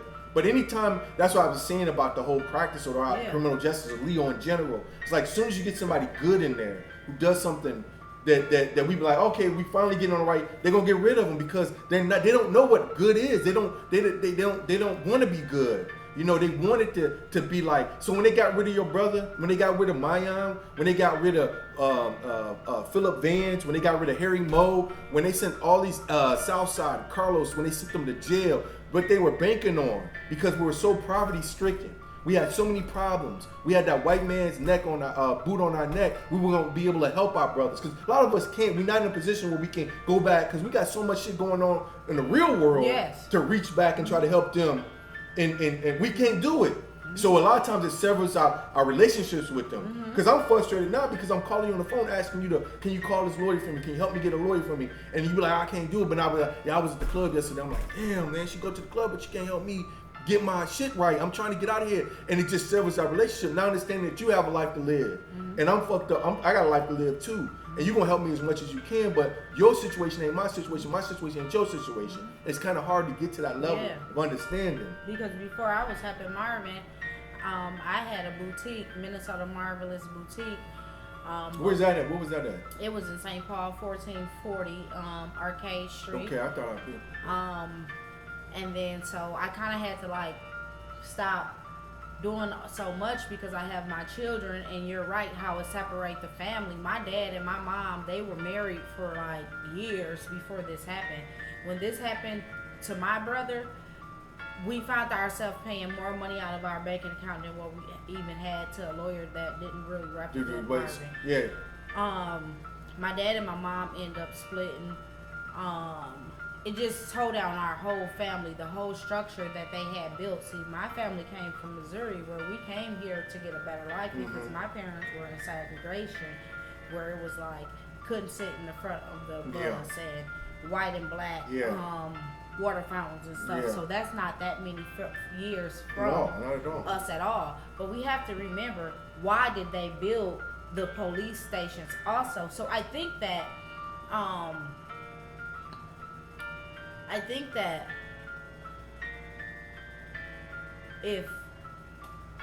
I think that if we all come together, I think that I'm just a hopeful person, and I always hope to see change. And I think that with us using our voice, and if we continue to fight, we will get justice, and we Definitely will. We definitely will. That's the reason why I got out. Like I said, I didn't know your brother personally in prayer, but I seen him around, and I know who he is. Anybody know who I am, because I mean, we probably was in a block together or something like that. Especially as the new generation grows up and come in, because a lot of the older people, like the white supremacist people, they were built like under like the whole KKK movement and stuff like that. But they are getting we are getting younger people who's more open-minded to things. It's very sad that we have to pray and hope that things do turn around for us.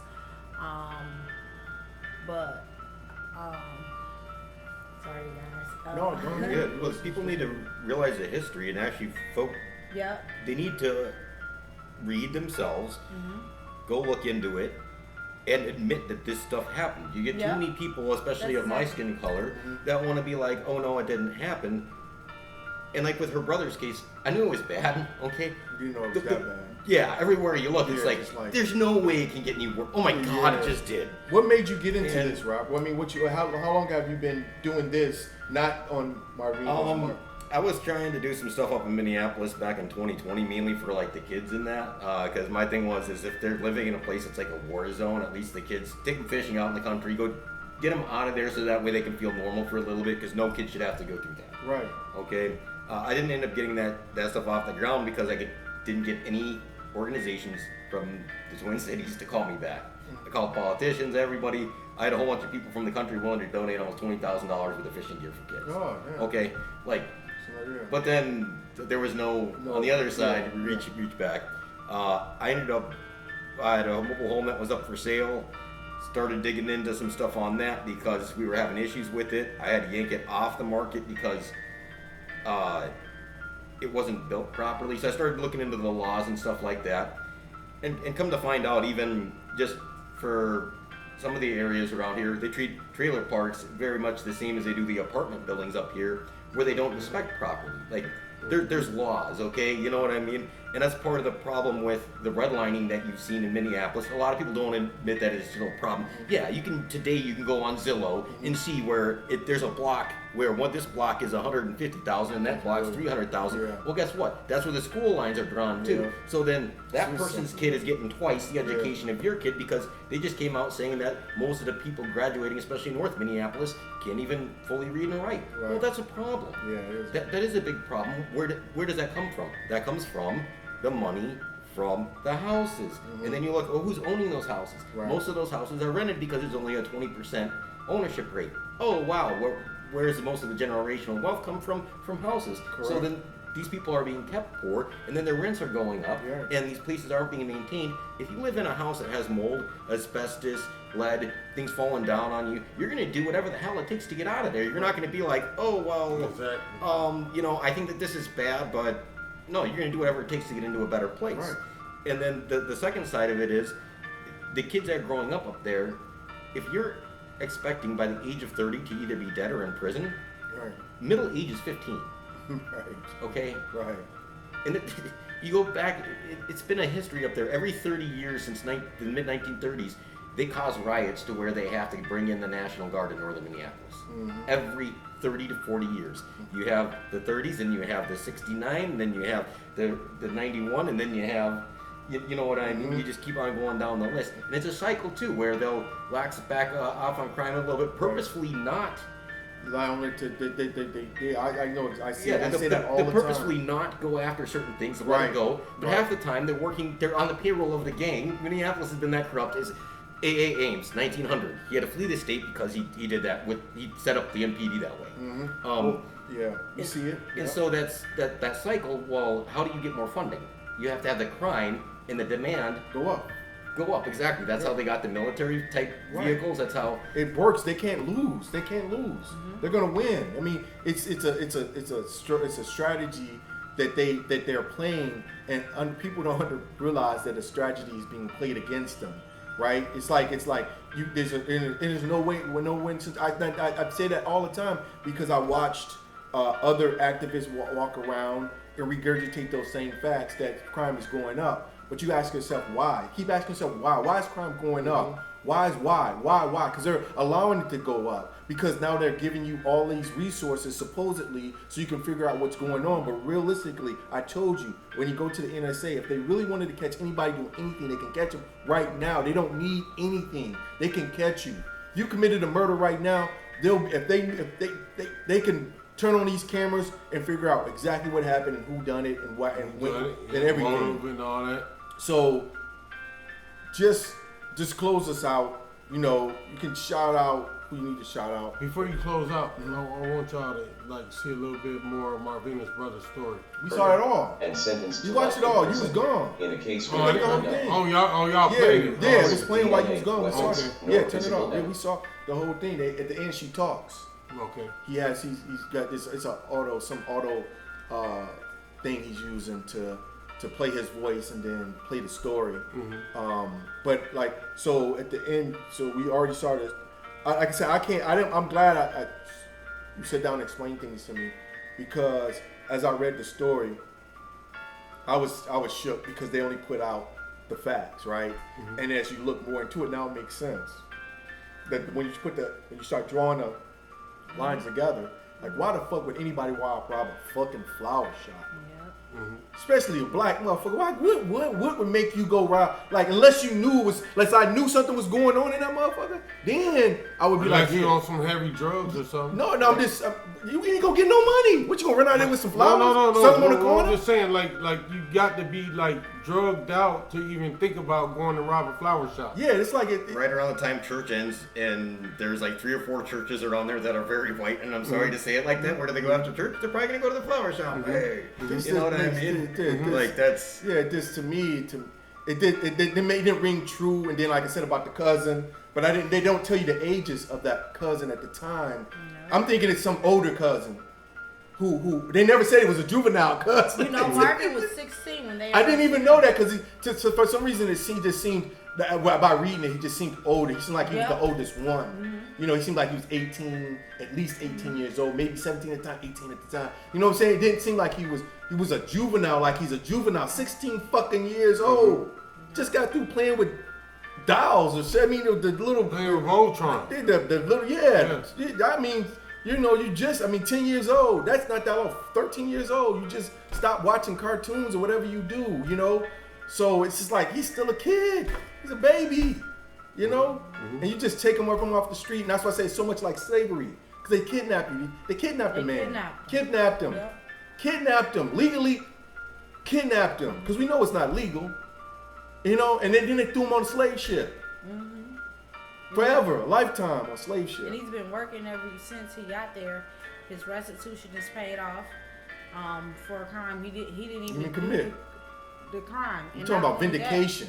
I think he makes like 25 cents. I know. You talking to the motherfucking. They done took all the jobs out of there currently. I've heard, no jobs at all. They got them sitting in their cells. Yep. And Marvin's telling me about how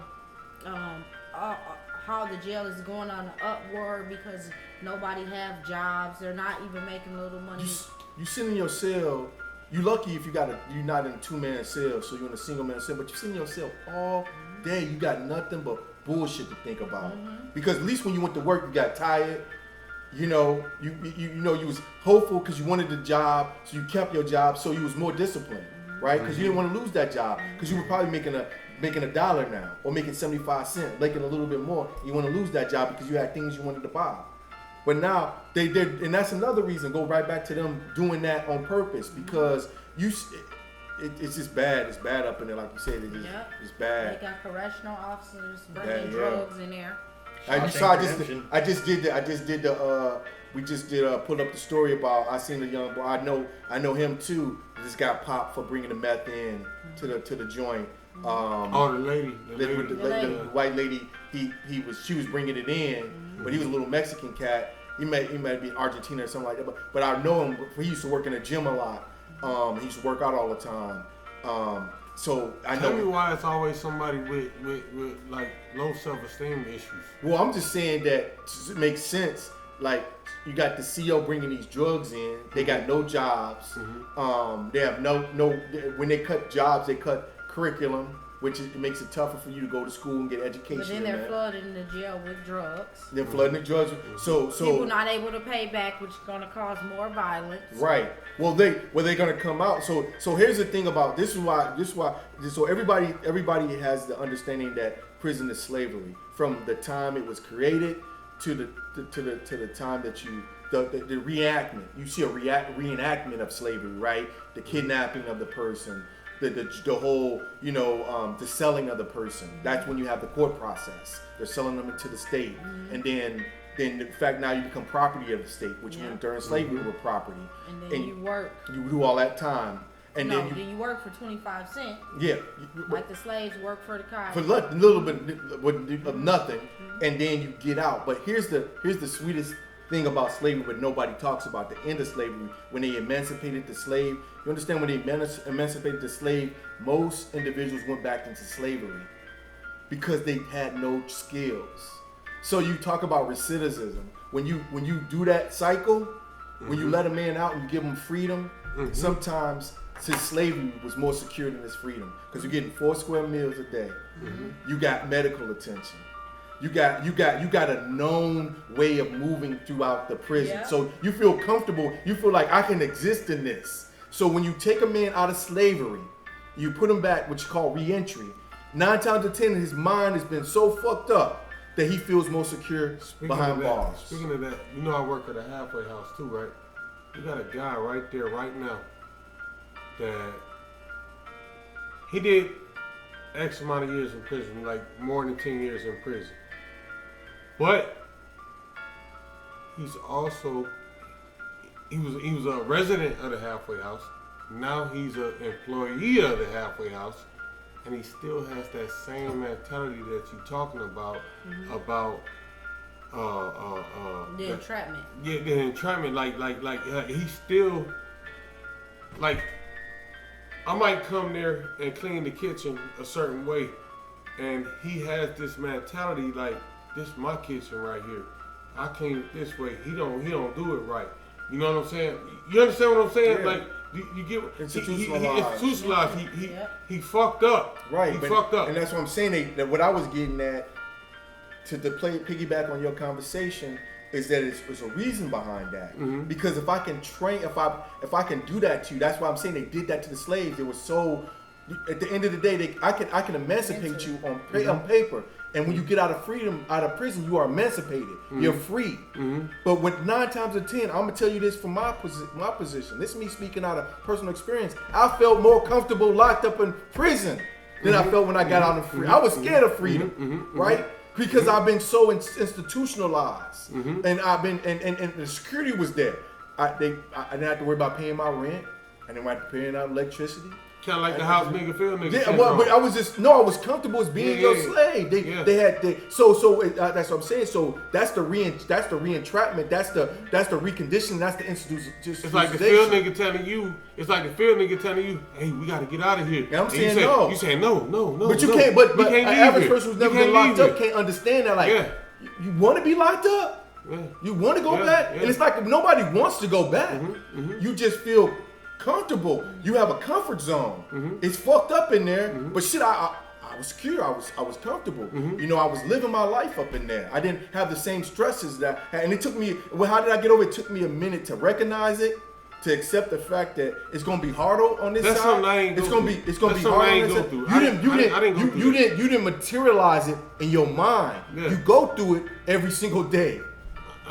Well, I didn't go through that like you didn't go like when I came home like when I got how many times you got locked up? I'm not talking about your 5th time or 3rd time. I'm talking about the first time you got locked up. I got locked up. I've been to prison 4 times. So the first time, we talking about the first time. The first time I fucked up. Okay, that's all I'm talking about. The second time I fucked up. No, the third time I fucked up. But the 4th time I told myself, I said, you know what? I'm finna sit in this halfway house to save my money and get my own shit, get my own car, blah, blah, blah, blah, blah, blah, blah. and that's what I got. I'm not right talking about the first time. I'm not talking about the fourth time. I'm talking about the first time. That I'm talking about the made you reconditioning go of your mind. back. At the fourth time, you realize it was fucked up. My first time, within my 90 days, I clicked on your first time. I'm not going back. Well, I mean, you say you're not going back. However, like it wasn't a I'm not going back type of thing with me. My first time, my second time, my third time. It was just like I would get complacent. Like I would sit out for so long, and the longer I was out, the further prison got away from my mind, the more I started fucking up. So maybe drinking and driving. No. Pistols, Like I said, dope. it's not that. It's like those first few days, that first week, that first 2-3 weeks, that first. You know what I'm saying? When you out of prison and you trying to work within parole, family, getting back, finding a job. I ain't even care about my parole officer or nothing like that. My probation officer, nothing. I ain't care about him. I got him. I got a job. I'm paying my fines.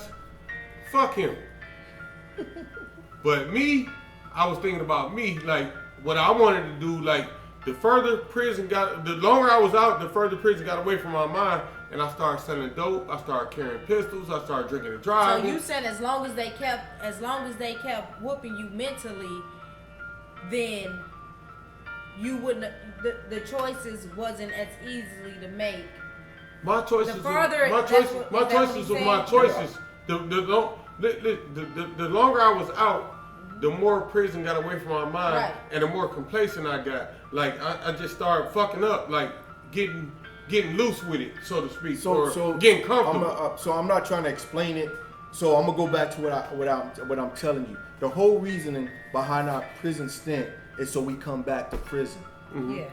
That's the whole reason. That's why they don't educate you. That's why they let you do dumbass shit. That's the whole reason why they give you Section 8 housing, food stamps, all this stuff. Section 8 housing is so expensive that you can't afford to move out of there. Well, I'm just saying. So because you get in the comfort zone. They're setting me up. So when I get out, then when I start dealing with real shit, my mental, my psyche is gonna make me feel as though it's easier on the back inside the joint. Because there's so much stuff. It's all about the comfort zone you let yourself get into. I'm saying the reason they do that on purpose, because realistically, I could be coming out learning certain things to make my transition easy. There's no such fucking thing as such transitions. They tell you some things, allow you to get your license back, but there's no really transition into how to use a cell phone, how to use a stove, how to drive a fucking car. You get out, like my daughter made fun of me. I told her I was gonna drive my mom's car. She said, "Dad, you don't even know how to drive the car." It was a push start. And I didn't know. I didn't want to say it, but I didn't. I told you the story the other day about how like I got my first smartphone last year, right? And I video call my girlfriend at the time, and your phone's ringing. But this is Marvin calling you. I video called my girlfriend the first time, and turn that. It got like a.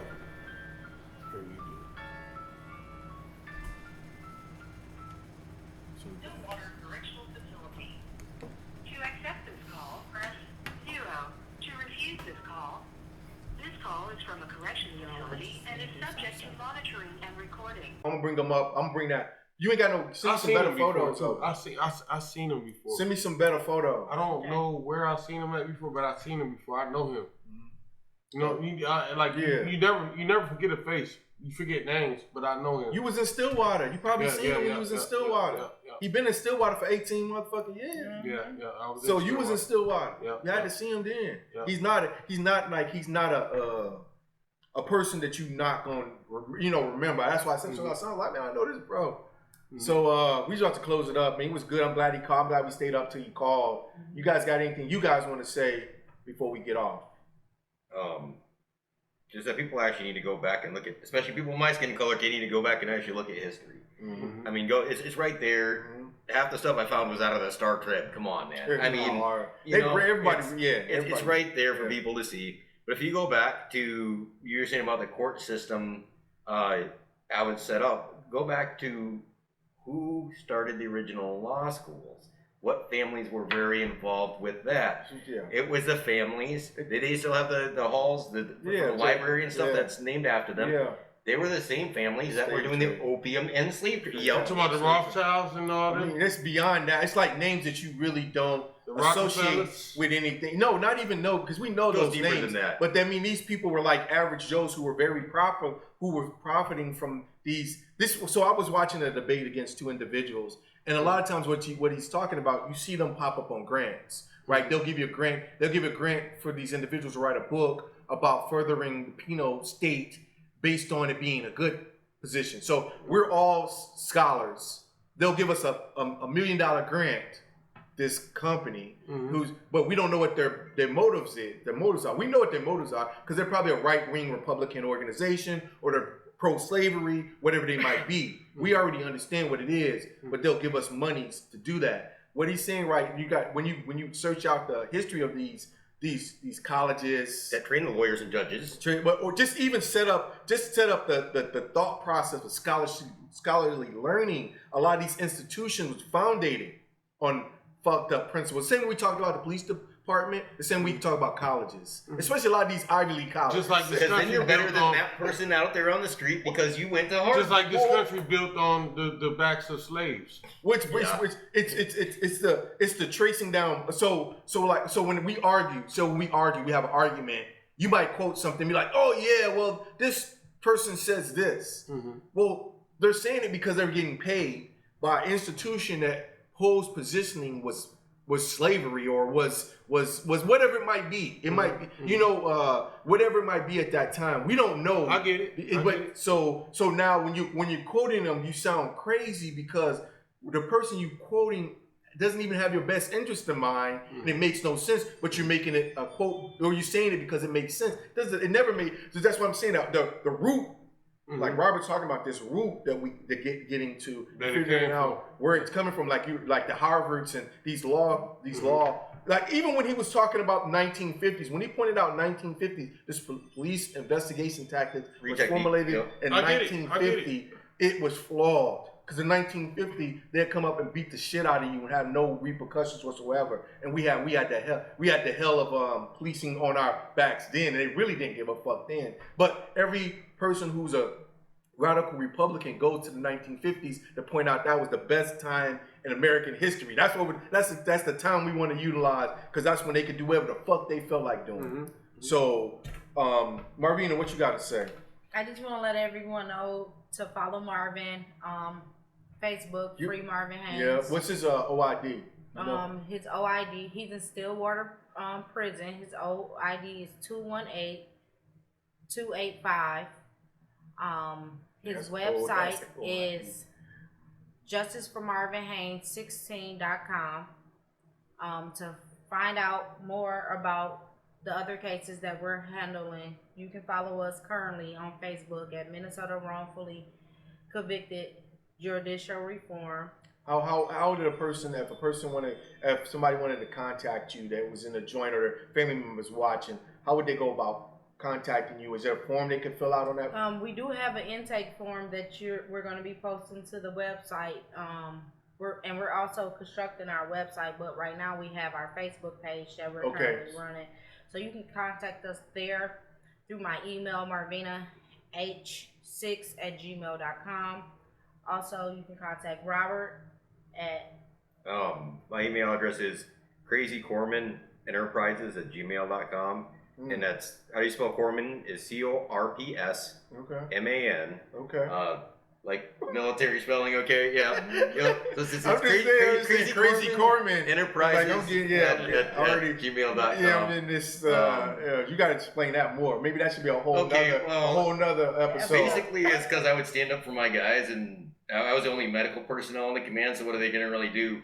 Send me up to mass and kick me out of the command? No, they're not. You know what I mean? So if my guys are having problems, I'd go up to this. I'd do it nicely in the beginning, but I'd go up to this and be like, hell no, we're not doing this to this guy because it's not right, and he needs to go get evaluated. He needs to go get evaluated now. It's either that or like I'm gonna go above your head. He's like, you can't do that. I'm like, actually I can, because my medical chain of command hops you next. So I mean, I've been like this for a while. You got a pedigree in this shit. Yep. And free 218-215. You're gonna have to send me all those links. Okay. Because what I can do is when you guys say them, I can post them. But if you don't send them to me, I can't post them. Okay. And sometimes I can slow them down so people could. Because remember, this is gonna be up perpetually, forever, basically. Yep. So it's good. Even now today, if somebody doesn't, maybe later on down the line, they might.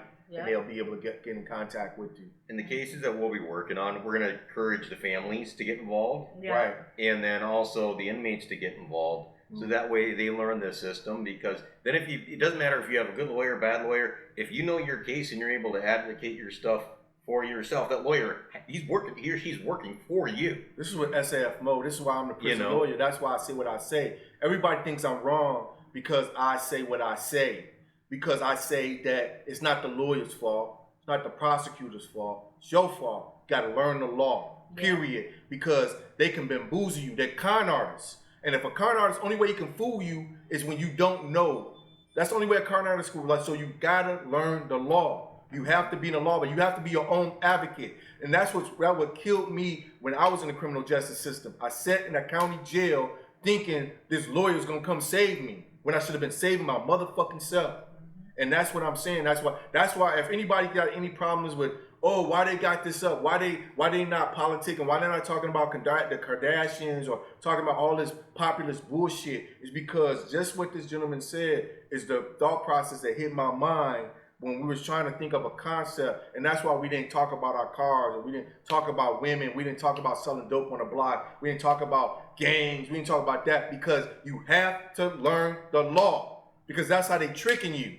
Because they can come in there and tell you anything. You don't know if it's a bad or good deal. Because you don't even know the fucking law. Because he might be telling you, we talking about the top of the box. Because he's not even, because a lot of them, you think a lawyer is, oh, I think the lawyer knows everything. A lot of times they don't even know what the fuck they talking about. So you go look at the top of the box, and he don't even know what the top of the box is. Or he hasn't done the research to see that you had no criminal history. Or your criminal history that he's thinking you have to do your own research. A lot of these guys, the first time they met their lawyer was at trial or right before trial. And we're going to be teaching people also how to look at the evidence objectively back from the very beginning, how to actually line the stuff up to where they can objectively make a good argument based on the facts. Well, let's stop there.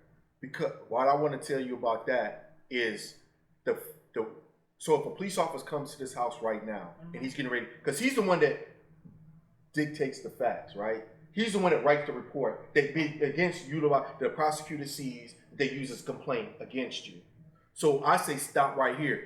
Like I said this before, like if you're into anything or you know what's going on, it helps you to always understand the law. Because before I even got my case, I was dealing with this female, and I went to her place of business. She had some of my possessions in her place of business that I wanted. They were mine. So Marvina's got something that I want. Me and her was friends prior, business partners prior, but now I'm at her house and I want to get what's mine. She said I can come over. She said I can get it. I get to Marvina's house. She's blocking the door.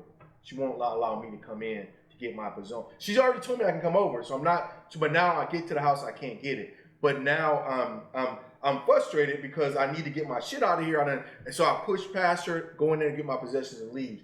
Marvina calls the police on me. Right now, she's just setting up a domestic case against both of us.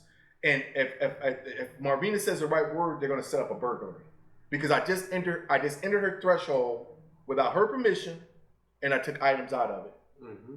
Because I don't know the law, might be open my mouth to a police officer. I might be telling him, you know what? Yeah. Because I believe that that stuff is mine. So why are you gonna book me on stealing something? But it's in her and it's her property. And they tell you ignorance of the law. It's not. And so I'm just saying that. So it starts with understanding what the law is and watch what you say to them. Don't say anything to them. What I'm just saying, first thing you do is just shut your damn mouth and ask for a lawyer. They say that when see, people think that only when you're being interrogated. There's nothing for me to say to you at all because you're not in my best interest. No matter what the situation is. Whoa. I'm gonna tell you like they can use it. They can use everything you say, not for you.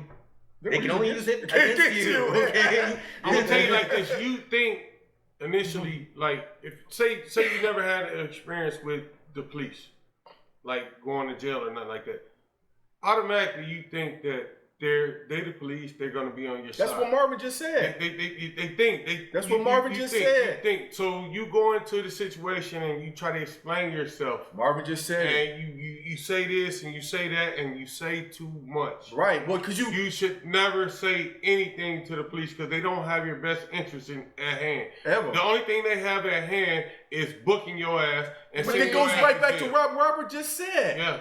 It goes right back to them taking an individual and trying to create, like, whatever you say, I'm not listening to you. I'm just trying to, I know I got a crime and I'm gonna try to put you there.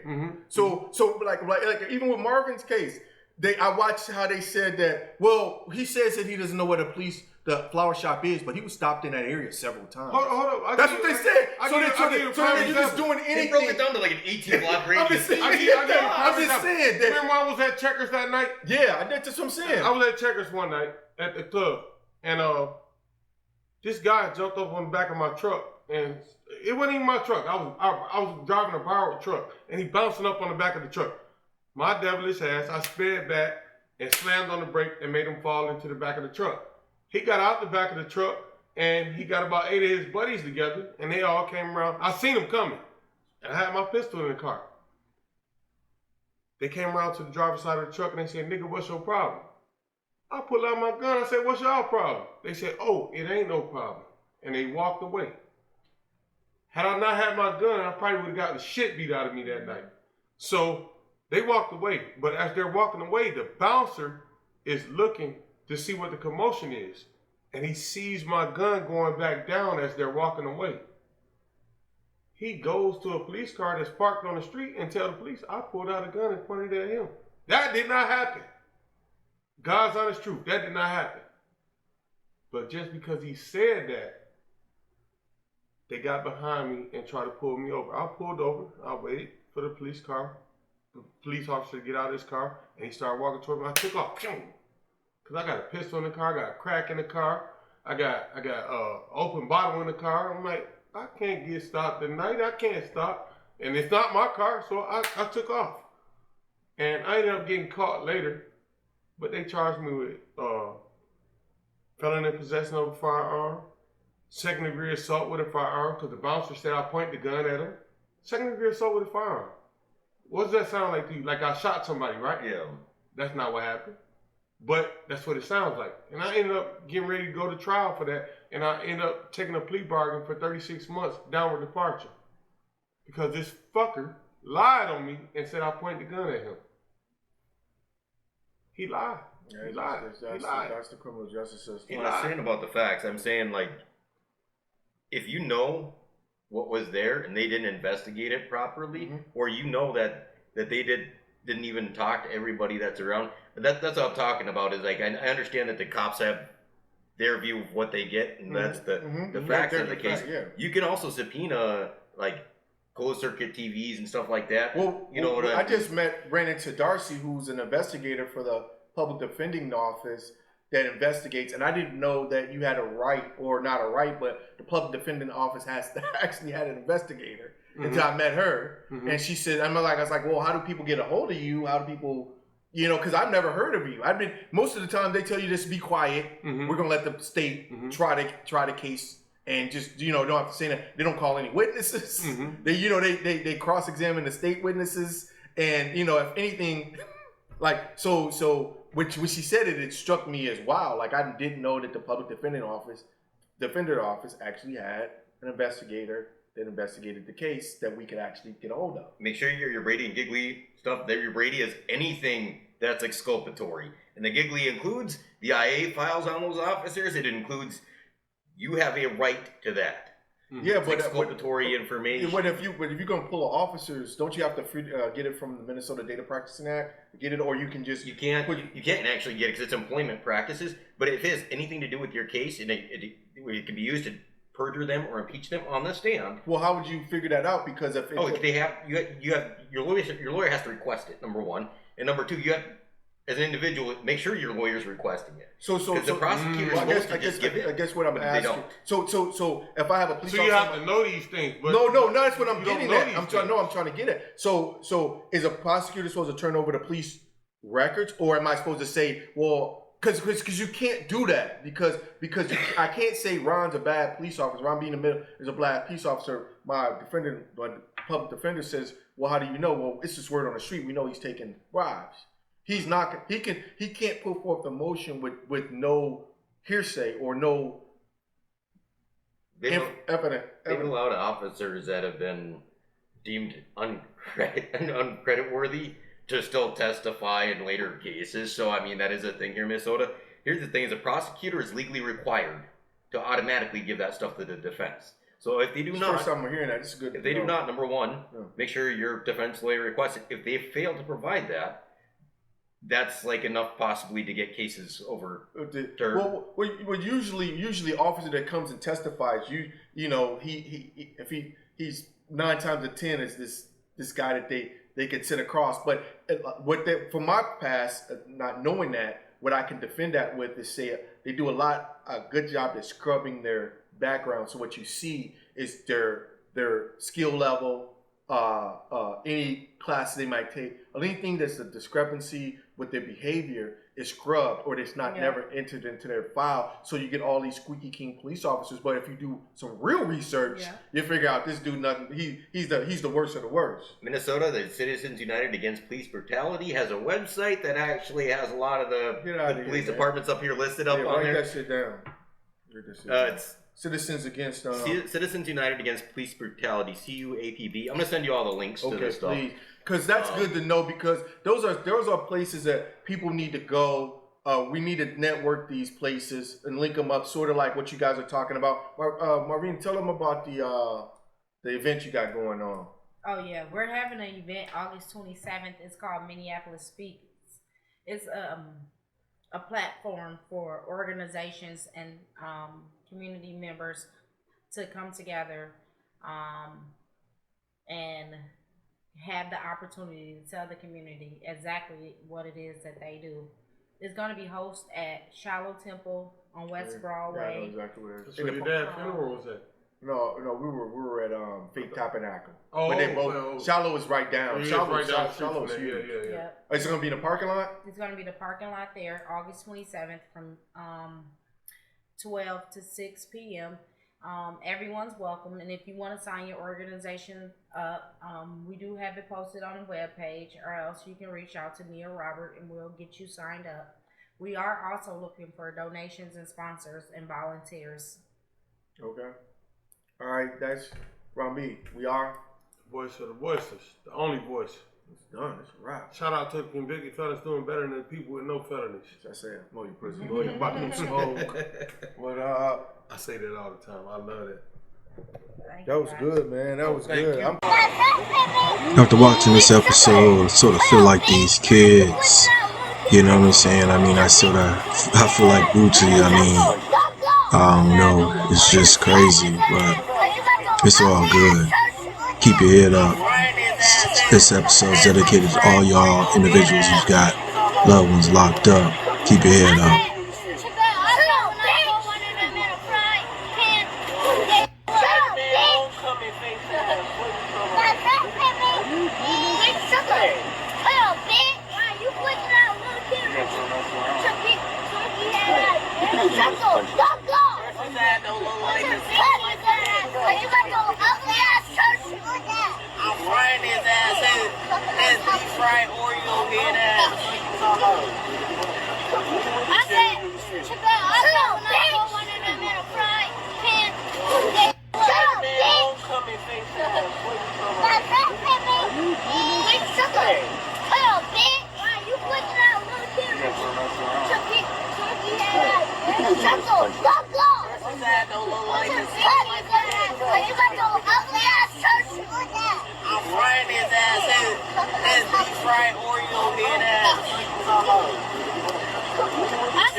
Takeovers of the new imperialism, professional white behind kissers,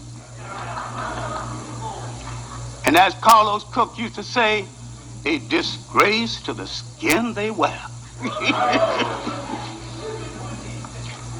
These people, if I'm be so kind to call them that, are running from themselves and teaching us a lesson that we should have learned long ago. Sometimes white wannabes are more dangerous than white.